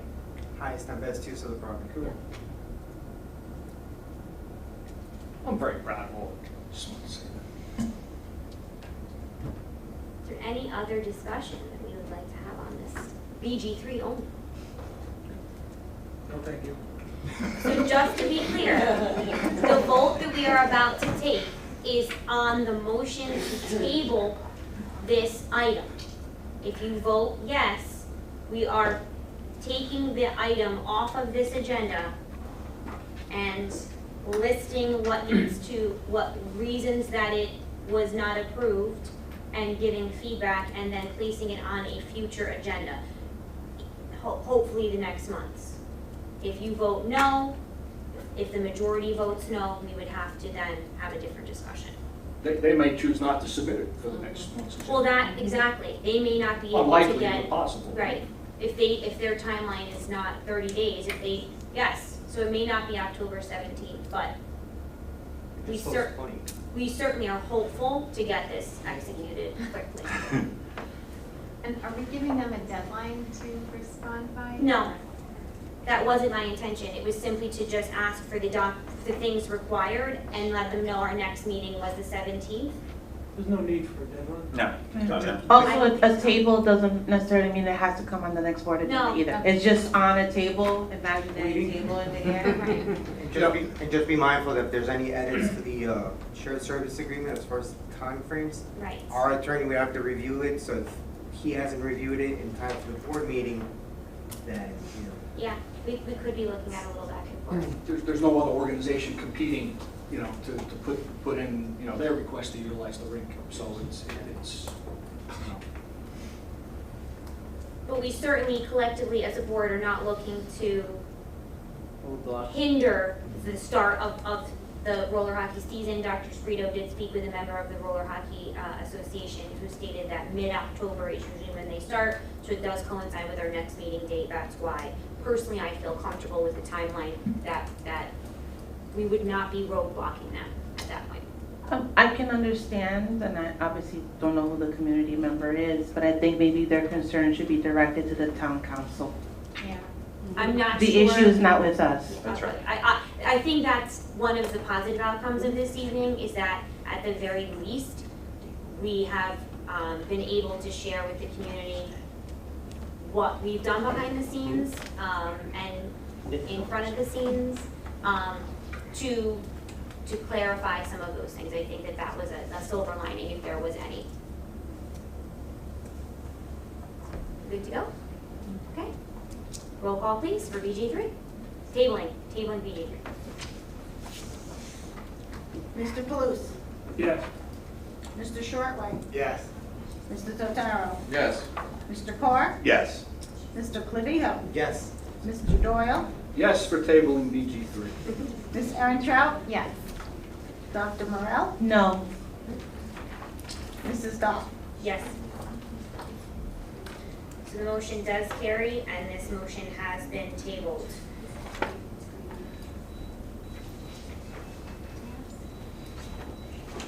Committee and liaison reports. Mr. Carr, Legislative. Nothing to report this month, Madam President. Thank you, sir. Mr. Clavijo, both Finance Administration and PCD. You want to skip him? He didn't ask to go, so I didn't know he went. He didn't turn in his hat. Oh. Did it on his phone. Did it on the phone. Yeah. Ms. Aaron Trout, Council. Thank you, President. There have been a few community events that have happened lately. There was the Art in the Park that a lot of people attended from Hawthorne. There was the fishing derby. As we know, the school year is off to a good start. There are a few things that the mayor has mentioned that are coming up. Hawthorne Day is September 30th. The Hawthorne Fire Department is beginning its 3rd annual Citizens Fire Academy starting October 5th. I can say that I've attended one and it's really cool, so hopefully if people from the community can make it, that would be great. And the Volunteer Ambulance Corps has their annual beef steak on October 13th. That concludes the notes from what's going on with the town and the council. So thank you. Thank you, Ms. Aaron Trout. As far as New Jersey School Boards Association goes, we recently, I believe yesterday, got an email with a bunch of professional learning opportunities. Some of them are in person, some of them are virtual. I'm not sure if anybody did register to go to the convention. Dr. Morrell, I'm so excited. Sadly, one of the byproducts of me going back to work full-time is that I cannot attend, but it is a good time, and I know that you will come back and you will enlighten us as you did last year, which I appreciate. Also, my monthly reminder to complete your mandated training. Thank you, Mr. Doyle, who completed his government training. Anyone else who is unsure if they have to complete training, Ms. Gay in the office is lovely with keeping track of that for us. Everyone who is not in year one, it's virtual, so it really is super easy and doable from home. Dr. Morrell, policy and curriculum instruction. I know we didn't meet, but. No, we haven't met. I did receive an update from the administration and it was related to the strategic plan. Okay, thank you. Mr. Palouse, have CPAC PTO. Thank you, Madam President. Just a few things. Washington School had a successful book drive. Lincoln School is preparing for their Laps for Lincoln on September 26th. 2 fall festivals are coming up this Friday. Roosevelt School is having theirs from 5 to 7. And Jefferson School is having a fall festival and movie night, also on the same night. The CPAC is Special Ed Parent Advisory Council is having a membership drive. We're looking for more people to come out and get involved. Everyone is welcome, so please come out to the next meeting, which is on September 27th at 7 p.m. We're looking to increase a few educational workshops this year. And we're also looking forward to the 6th annual Color Run, which is going to be on May 3rd. A little premature, but we'd like to get you to put that on your calendar so you don't book anything. And we are still doing the pull tabs. So if you're collecting your pull tabs, you can start bringing those back in for the Ronald McDonald House. And then lastly, HEF is coming up. I don't know if anybody can see this, but it's just basically a bucket. Looks like a little bouquet of gift cards. Tickets are $10 a piece. It's $1,500 worth of gift cards in there. Just Amazon, Best Buy, Stop and Shop, just to name a few. Have to be out on most of the back to school nights to try to sell them. And please participate for $1,500 worth of gift cards. That concludes my report. Thank you. Dr. Morrell. There is one more part, sorry. Go ahead. I forgot. So there was a part of the update was also a reference to the high impact tutoring grant. So I don't know if the public knows, but New Jersey had about $52 million of their ARP ESSER funds that they have allocated to the schools. And depending upon the size of your school, it showed how much funds or grant funds were available to you. So funds are based on a tier system that incorporates the cohort size of the number of 3rd and 4th grade students. The tutoring grant is specifically geared to 3rd and 4th grade and your NJSLA proficiency scores. Our district was eligible to receive anywhere between 34,000 to 97,000, meaning that that's how much we were able to apply for. The administration felt that given the current programming with their reading program, the additional BSI supports that are already provided through the ARP ESSER funds allows the district to really provide a robust push in and pull out tier 2 and tier intervention supports. It was difficult to find additional time to build into the day. It would have to have been done outside of the day, which represented problems to try to have an after-school program. Additionally, the administration met with vendors there's an approved state list that the state provided in terms of who could perhaps provide this tutoring information, and there were some concerns that some of these providers did not have a certified teacher, and then that was of course a concern, and then of course the number of available staff. So for those reasons, our district will not be moving forward and applying for the high impact tutoring grant. Thank you. And I want to note, just on a personal thing, professionally, I want the public to know, I think we found out like mid-August, for it to be due tomorrow, because you gotta love the state, to give you a month turnaround time to meet with people to plan and present a grant. So I think it was also a little unreasonable on the state. So my 2 cents, not that it matters, if you have $52 million, instead of us going through hoops, just say, hey, here's some money for tutoring, and work with it however you will, as opposed to putting so many strings attached to the process that, quite frankly, it made it almost difficult, on top of the fact that many districts had to do this while also trying to open a school year. So those are my personal opinions. Thank you, Dr. Morel.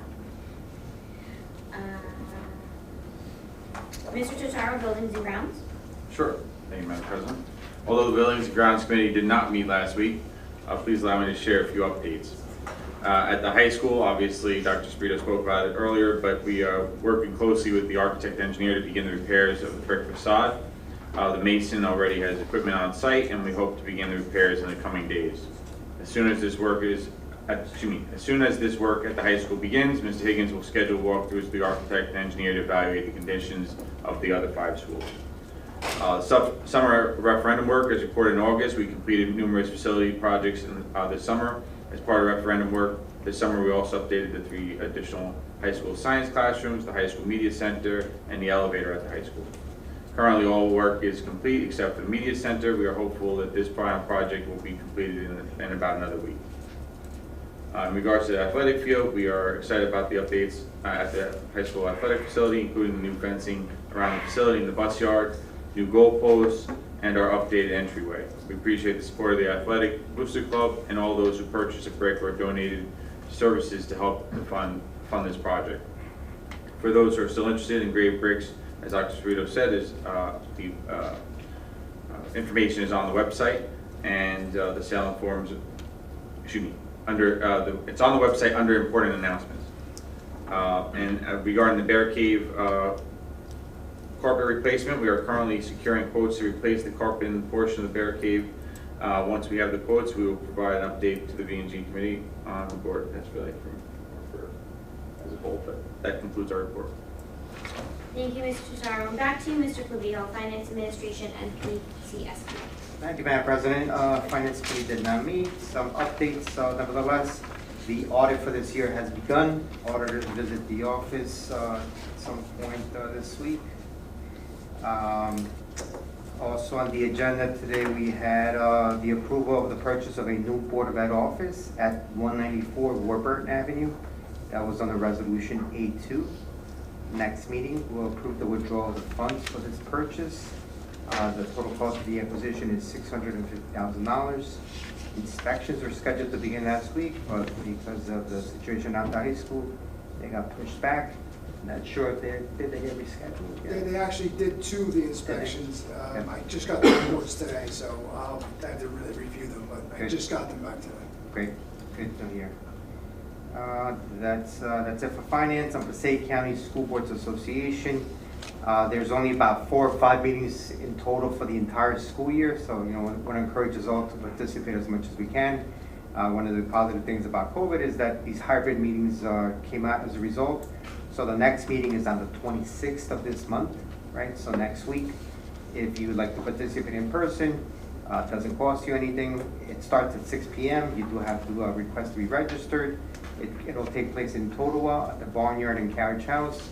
If you want to do it virtually, it's 6:45 is when that starts, and the topic is going to be finance. So it should be a worthwhile meeting. So again, just want to. I can make it. Can I you? was Yeah. thinking I might be able to make it too. Yep, my board meeting got moved to Mm. Thursday. That's great, yeah, so the topic is certainly worthwhile, so I want to encourage us all to participate. That concludes the report. Thank you, Mr. Clavijo. Public be heard. At this time, members of the public may ask questions, make comments on education issues or school matters. Please keep them to 5 minutes in length. Oh, yeah, there's nothing there. Oh, wait, I probably did. Oh, Hold up, though. It's in your PowerPoint. Oh, you stole the signage?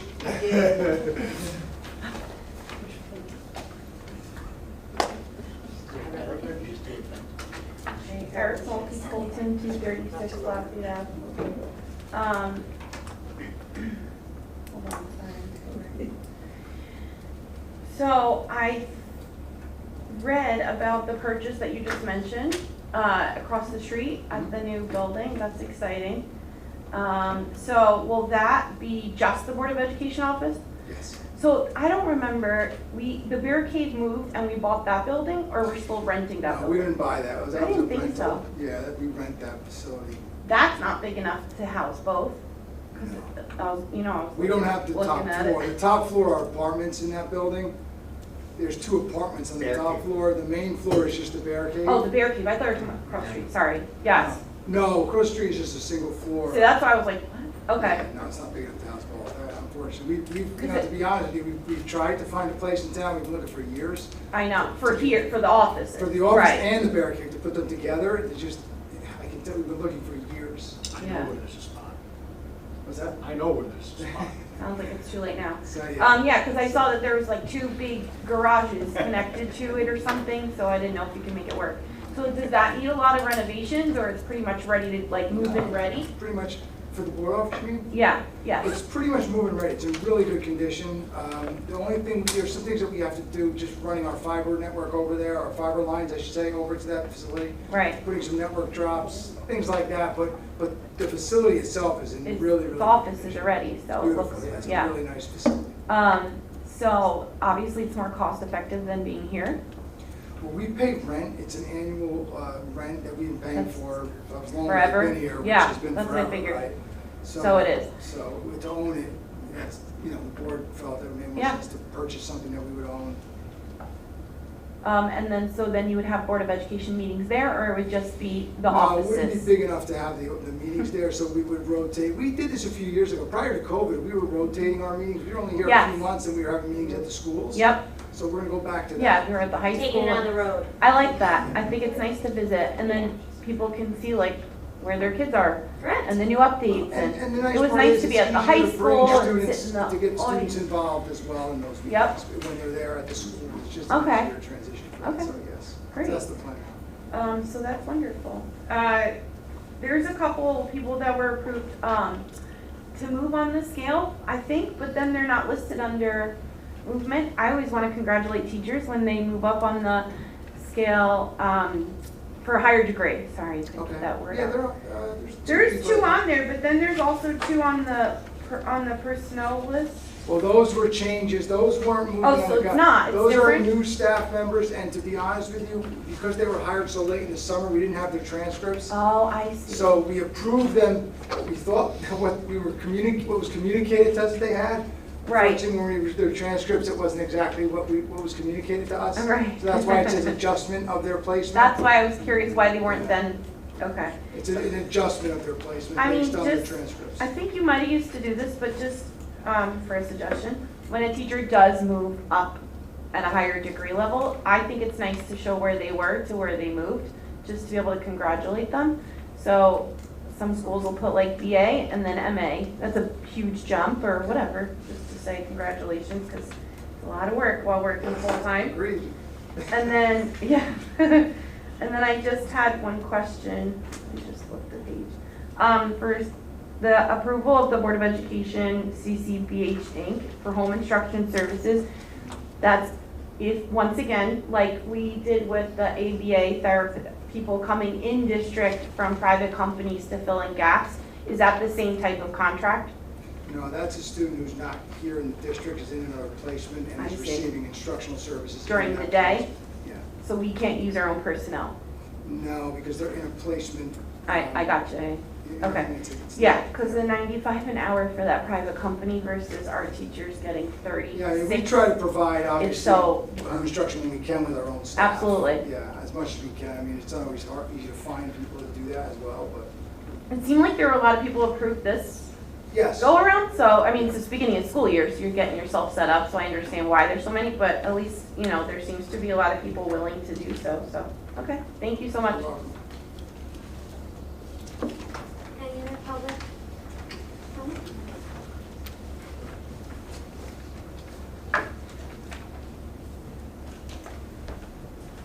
Hi, Toby Murphy, Frederick Avenue. I have a question about the NJGPA presentation. It was brought up that there were smaller sections for Algebra 1. I was just wondering if that's for the high school or also middle school, and if smaller sections at the middle school is also ever a possibility. I know staffing is always a topic, especially with numbers. I was wondering if that was part of the discussion too.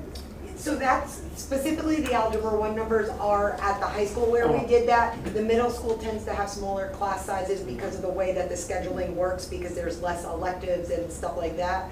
But specifically, that was only for the high school because we only have one cohort of students who take Algebra 1 in the middle school. But those math classes tend to be smaller because of scheduling, plus they have the supplemental math lab built into the schedule at the middle school. So that's where that support comes from. Thank you. That was all.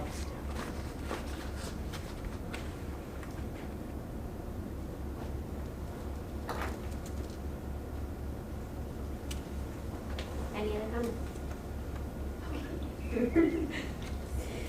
We are going to move on to that, but there was no shaking. We are going to move on to general comments, questions from the board, as well as new business or old business. Please just specify what type of business comment that you're making so that Ms. Murray can note it in the appropriate section. Dr. Rell, I'm going to start on your side. Any commentary or? Mine is a general comment. Okay. I'll be remiss to say, I understand, I had posed a question to Dr. Spirito about air conditioners in our schools.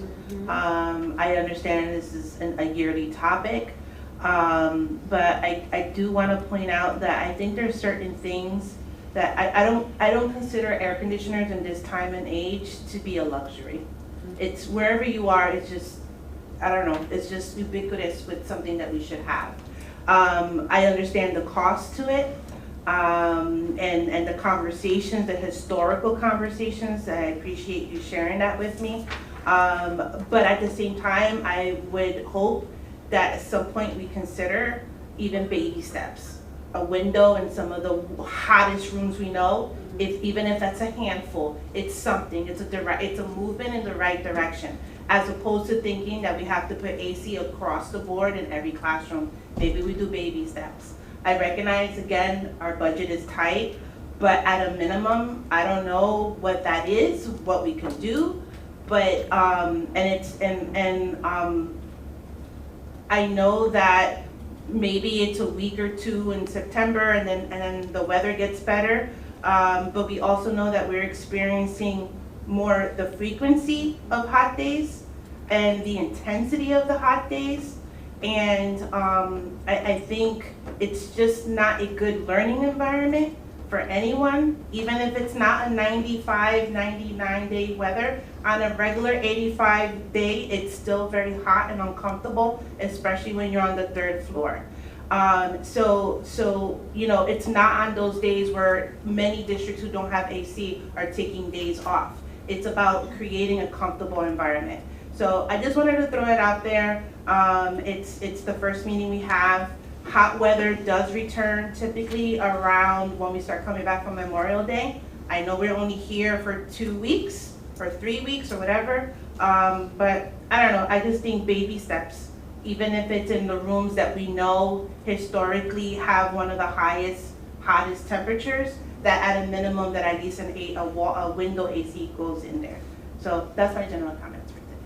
Thank you, Dr. Morrell. Just to piggyback off that comment and quickly to just insert a comment. During the first years when Dr. Sprito was with us, there was a complete facility audit, I would call it. And it was a very large document. I mean, it was like this thick, like 2 phone books that they produced for us. From those recommendations, it was millions and millions and millions of dollars in repairs that were both necessary and, just somewhat, I don't want to use, wants and needs. They were separated out. Dr. Sprito and the administration spent a very detailed and long amount of time going over that audit and came up with a list of what actually was necessary to conduct day-to-day business in the District of Learning, which was, the result was the referendum number that was requested for support of the town, that $25 million number. Those were the like drop-dead needs to function. Air conditioning was at the time very much on the table and discussed, and we had people coming in and looking at quotes, and if I recall the number in 2018, because that is when we went out to bid on the referendum items, the number at that time was 12 million. I remember about 9.5. 9.5? Yeah. Okay. We had a work session. That was pre-COVID numbers. So who knows what it would be now. That was to air condition the non-air conditioned spaces in all 5 buildings. One of the larger and more tricky and financial issues was the electrical grids in the buildings are old and cannot support the air conditioning system. So in addition to the actual HVAC, you have to have them completely rewired. That was what we had met back. Not to say, I'm not trying to squash any discussion, just trying to give you a little historical perspective and the numbers that we got 5-6 years ago. That was what we had.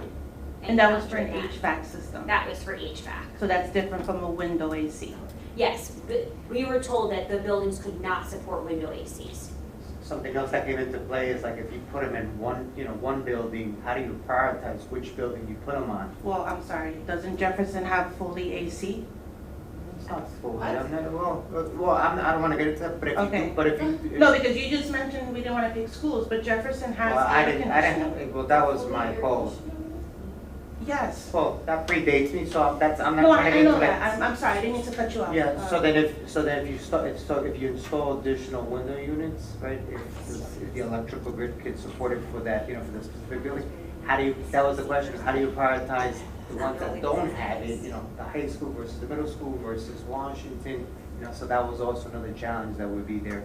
And procedurally, if the 9.5, if we opted to go for, for upgrading and including the HVAC, the procedure for it is that we need a referendum. So then you would need to have the will of the board to sell the referendum just like the other one, because it's far more, it supersedes the 2% that we have as a budget cap, and the entire town would have to support it at that point. So that's kind of just the process that goes into it. If I can too, just because a little biased being an electrical contractor myself, I think part of it had to do with, and looking at it from necessarily one school to the other, the date in which the buildings were built and the electrical systems that are in place, because that was my first take, is why can't we necessarily put window units in when we had first had the discussion. I think that was, so maybe that's another separate discussion that could be had if at some point in the future, is if we do the window units, maybe that would be less of a cost burden if we're just looking at the electrical component versus a full-out HVAC, which would be this bigger number. No, I agree. I mean, even if you're thinking of the multi-level buildings in particular, I'm thinking of the Roosevelts and the Lincolns, where there's a third floor. Yeah. I mean, looking to prioritize those third floor if we could. I'm not sure we ever discussed a partial. You know what I mean? It was kind of like an all or nothing scenario because I Yeah, agree. I just said baby steps. Yeah, no, No, I agree. I think it's That's definitely a something window. that we can, I don't know, I'm just throwing it out there.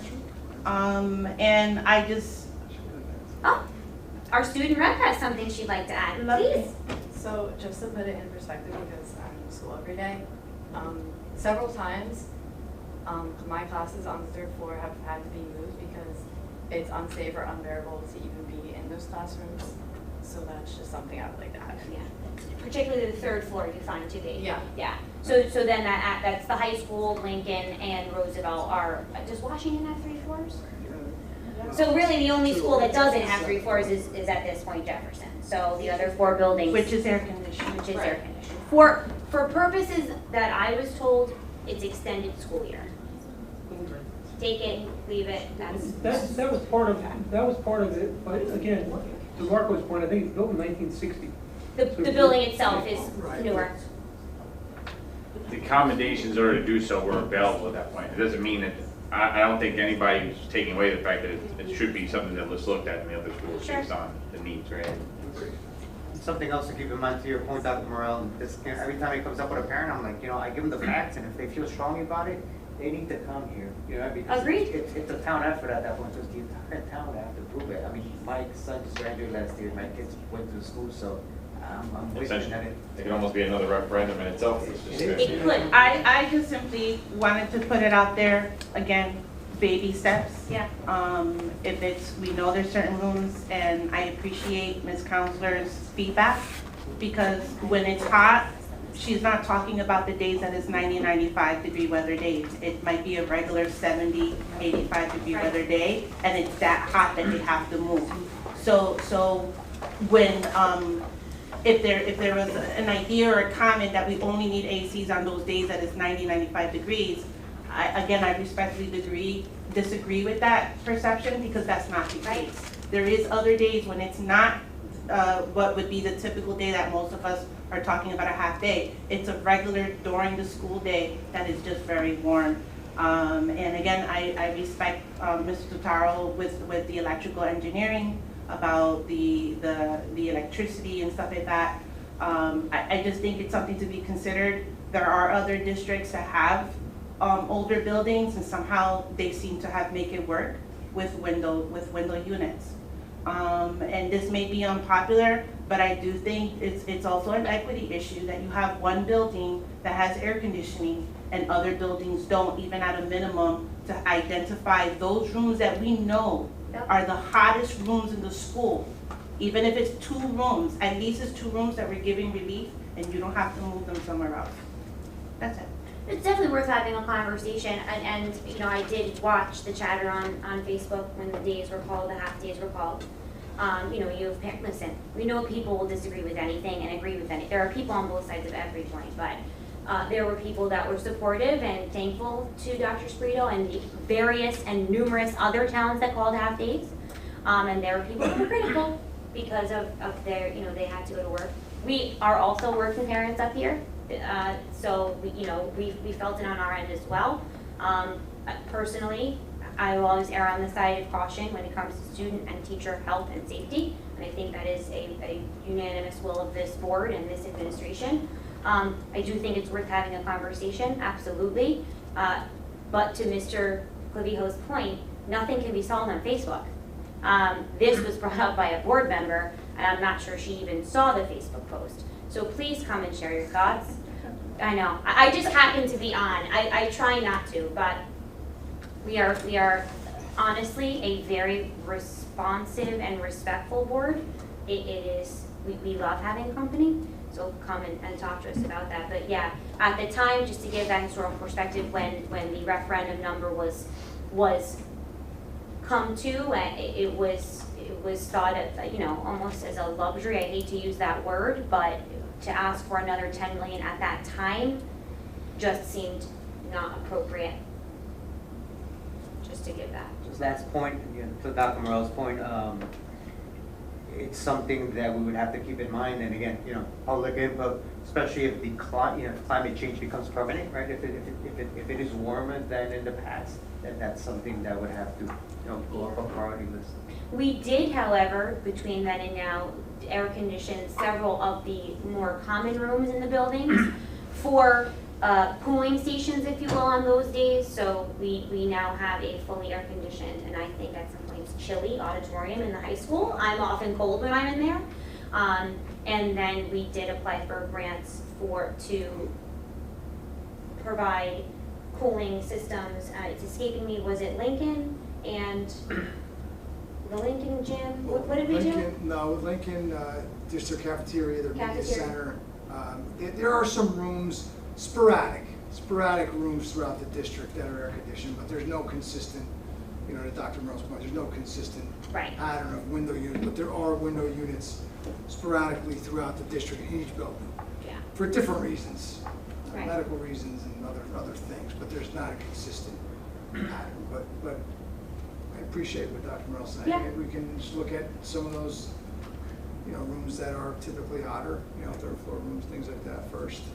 And unfortunately, right, just a terrible test, it's tougher to retrofit than start with new construction, so buildings would have to retrofit them. Yeah. Okay. Thank you, Dr. Morell. Any other comments, questions? Dr. Morell? Oh, no. Mr. Carr? No, but thank you. Mr. Shortway? Yeah, general comment. In May, we had our youth night, and I had the pleasure to have Bree as my student counterpart. And I'm glad that you're our student representative, and I wish you the best of luck. Thank you. All you. Yeah. Also, a warm welcome to all of our new hires and to our sports team, Go Bears. Thank you. Mr. Doyle? I have nothing. Mr. Clavijo? I also want to welcome Brianna. You're off to a great start. I think it's worth reiterating as far as, once again, nobody expected the year to start out with the way that it did with the high school. But again, thank you to our great leadership, very responsive, competent, also to the town, all of the people that came out to respond, including our very own Captain Carr. Also would like to congratulate and pass along to the athletic department the banner placement for all full senior athletes. The banners are great, and there's a lot of compliments in regards to it. And last but not least, public service announcement. The Scouts are having an open house at Ray Avenue Church in their basement tomorrow the 20th and next the 27th between 7 and 8 p.m. That's it. Thank you, Mr. Clavijo. Mr. Totaro? Sure. Congrats again, Brianna, for joining us, and welcome aboard. As you can see, this is there's a lot going on that runs the Board of Education, and it is somewhat of a business, but I consider it with the most precious commodity, right? So I think it's interesting to get a different perspective outside of just being in school and seeing how it operates. That being said, on to some sports news. Right now on NorthJersey.com, we are actually in first place for the North Jersey football team of the week. And though there's so many things to speak about in sports news, I encourage the community to go on to NorthJersey.com and vote not only for Hawthorne football team of the week, but also one of our student athletes, I think Dominic Pissarro, right? Who is also up for student athlete of the week. Yes. So I encourage the community to get out and vote on NorthJersey.com. And you can vote multiple times. Multiple As many times. times as you want. Just hit refresh and keep it. I couldn't agree more. Thursday, 6 p.m. is when they. Yes, right now we're at 41.98 and right tomorrow is 41.74. Oh, it's been So we need to get some momentum. Thank you. Thank you, Mr. Totaro. I was going to say that too, Marco, so you stole Sorry. it. But welcome, Ms. Counselor. We're so you. excited to have you. And I really also like the bricks, the new entrance. My sisters and I purchased one, and we're happy to be part of the district still, years after we've graduated, so looks great. Thank you, Ms. Harrison. Mr. Palouse? Welcome, Brianna. Also, welcome back to all the students, staff, and administration, and hopefully we have another good year. So, In conclusion, I want to thank everybody who came out tonight. We love having friends with us here. To a point that Mr. Clavijo made, you know, when you come and when you speak up, change does happen, the butterfly effect. We did have a parent who brought up the placement of the banners. I mean, it's just, we have kids here, but sometimes you just don't know what you don't know.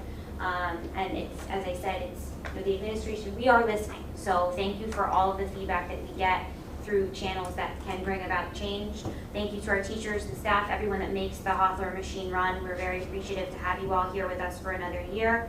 I hope everyone has a happy and healthy beginning of their year, and we will see you here on October 17th at 7 p.m. Oh, I can't just say goodbye, I have to read the next. Private session, be it resolved, the Hawthorne Board of Education convenes an executive session to discuss exempt matters pertaining to HIV and personnel. Be it further resolved that it's anticipated the executive session will be for 45 minutes in duration and public action may or may not be taken. Be it further resolved that the minutes of the executive session will be made available upon a determination by the board that the disclosure of these minutes will not detrimentally affect or the right of any interest of the board affect any right or interest of the board, and the need for confidentiality no longer exists. Motion to go into private. Motion. Second. Motion by Dr. Merrill, seconded by Mr. Clavijo. Any discussion? Roll call, please. Mr. Shortway? Yes. Mr. Tesoro? Yes. Mr. Clark? Yes. Mr. Clavijo? Yes. Mr. Doyle? Yes. Ms. Erentraut? Yes. Dr. Morrell? yes. Mr. Palouse? yes. Mrs. Goff? Yes. Okay, now I can say goodbye. Good night, everybody. Listen, this one.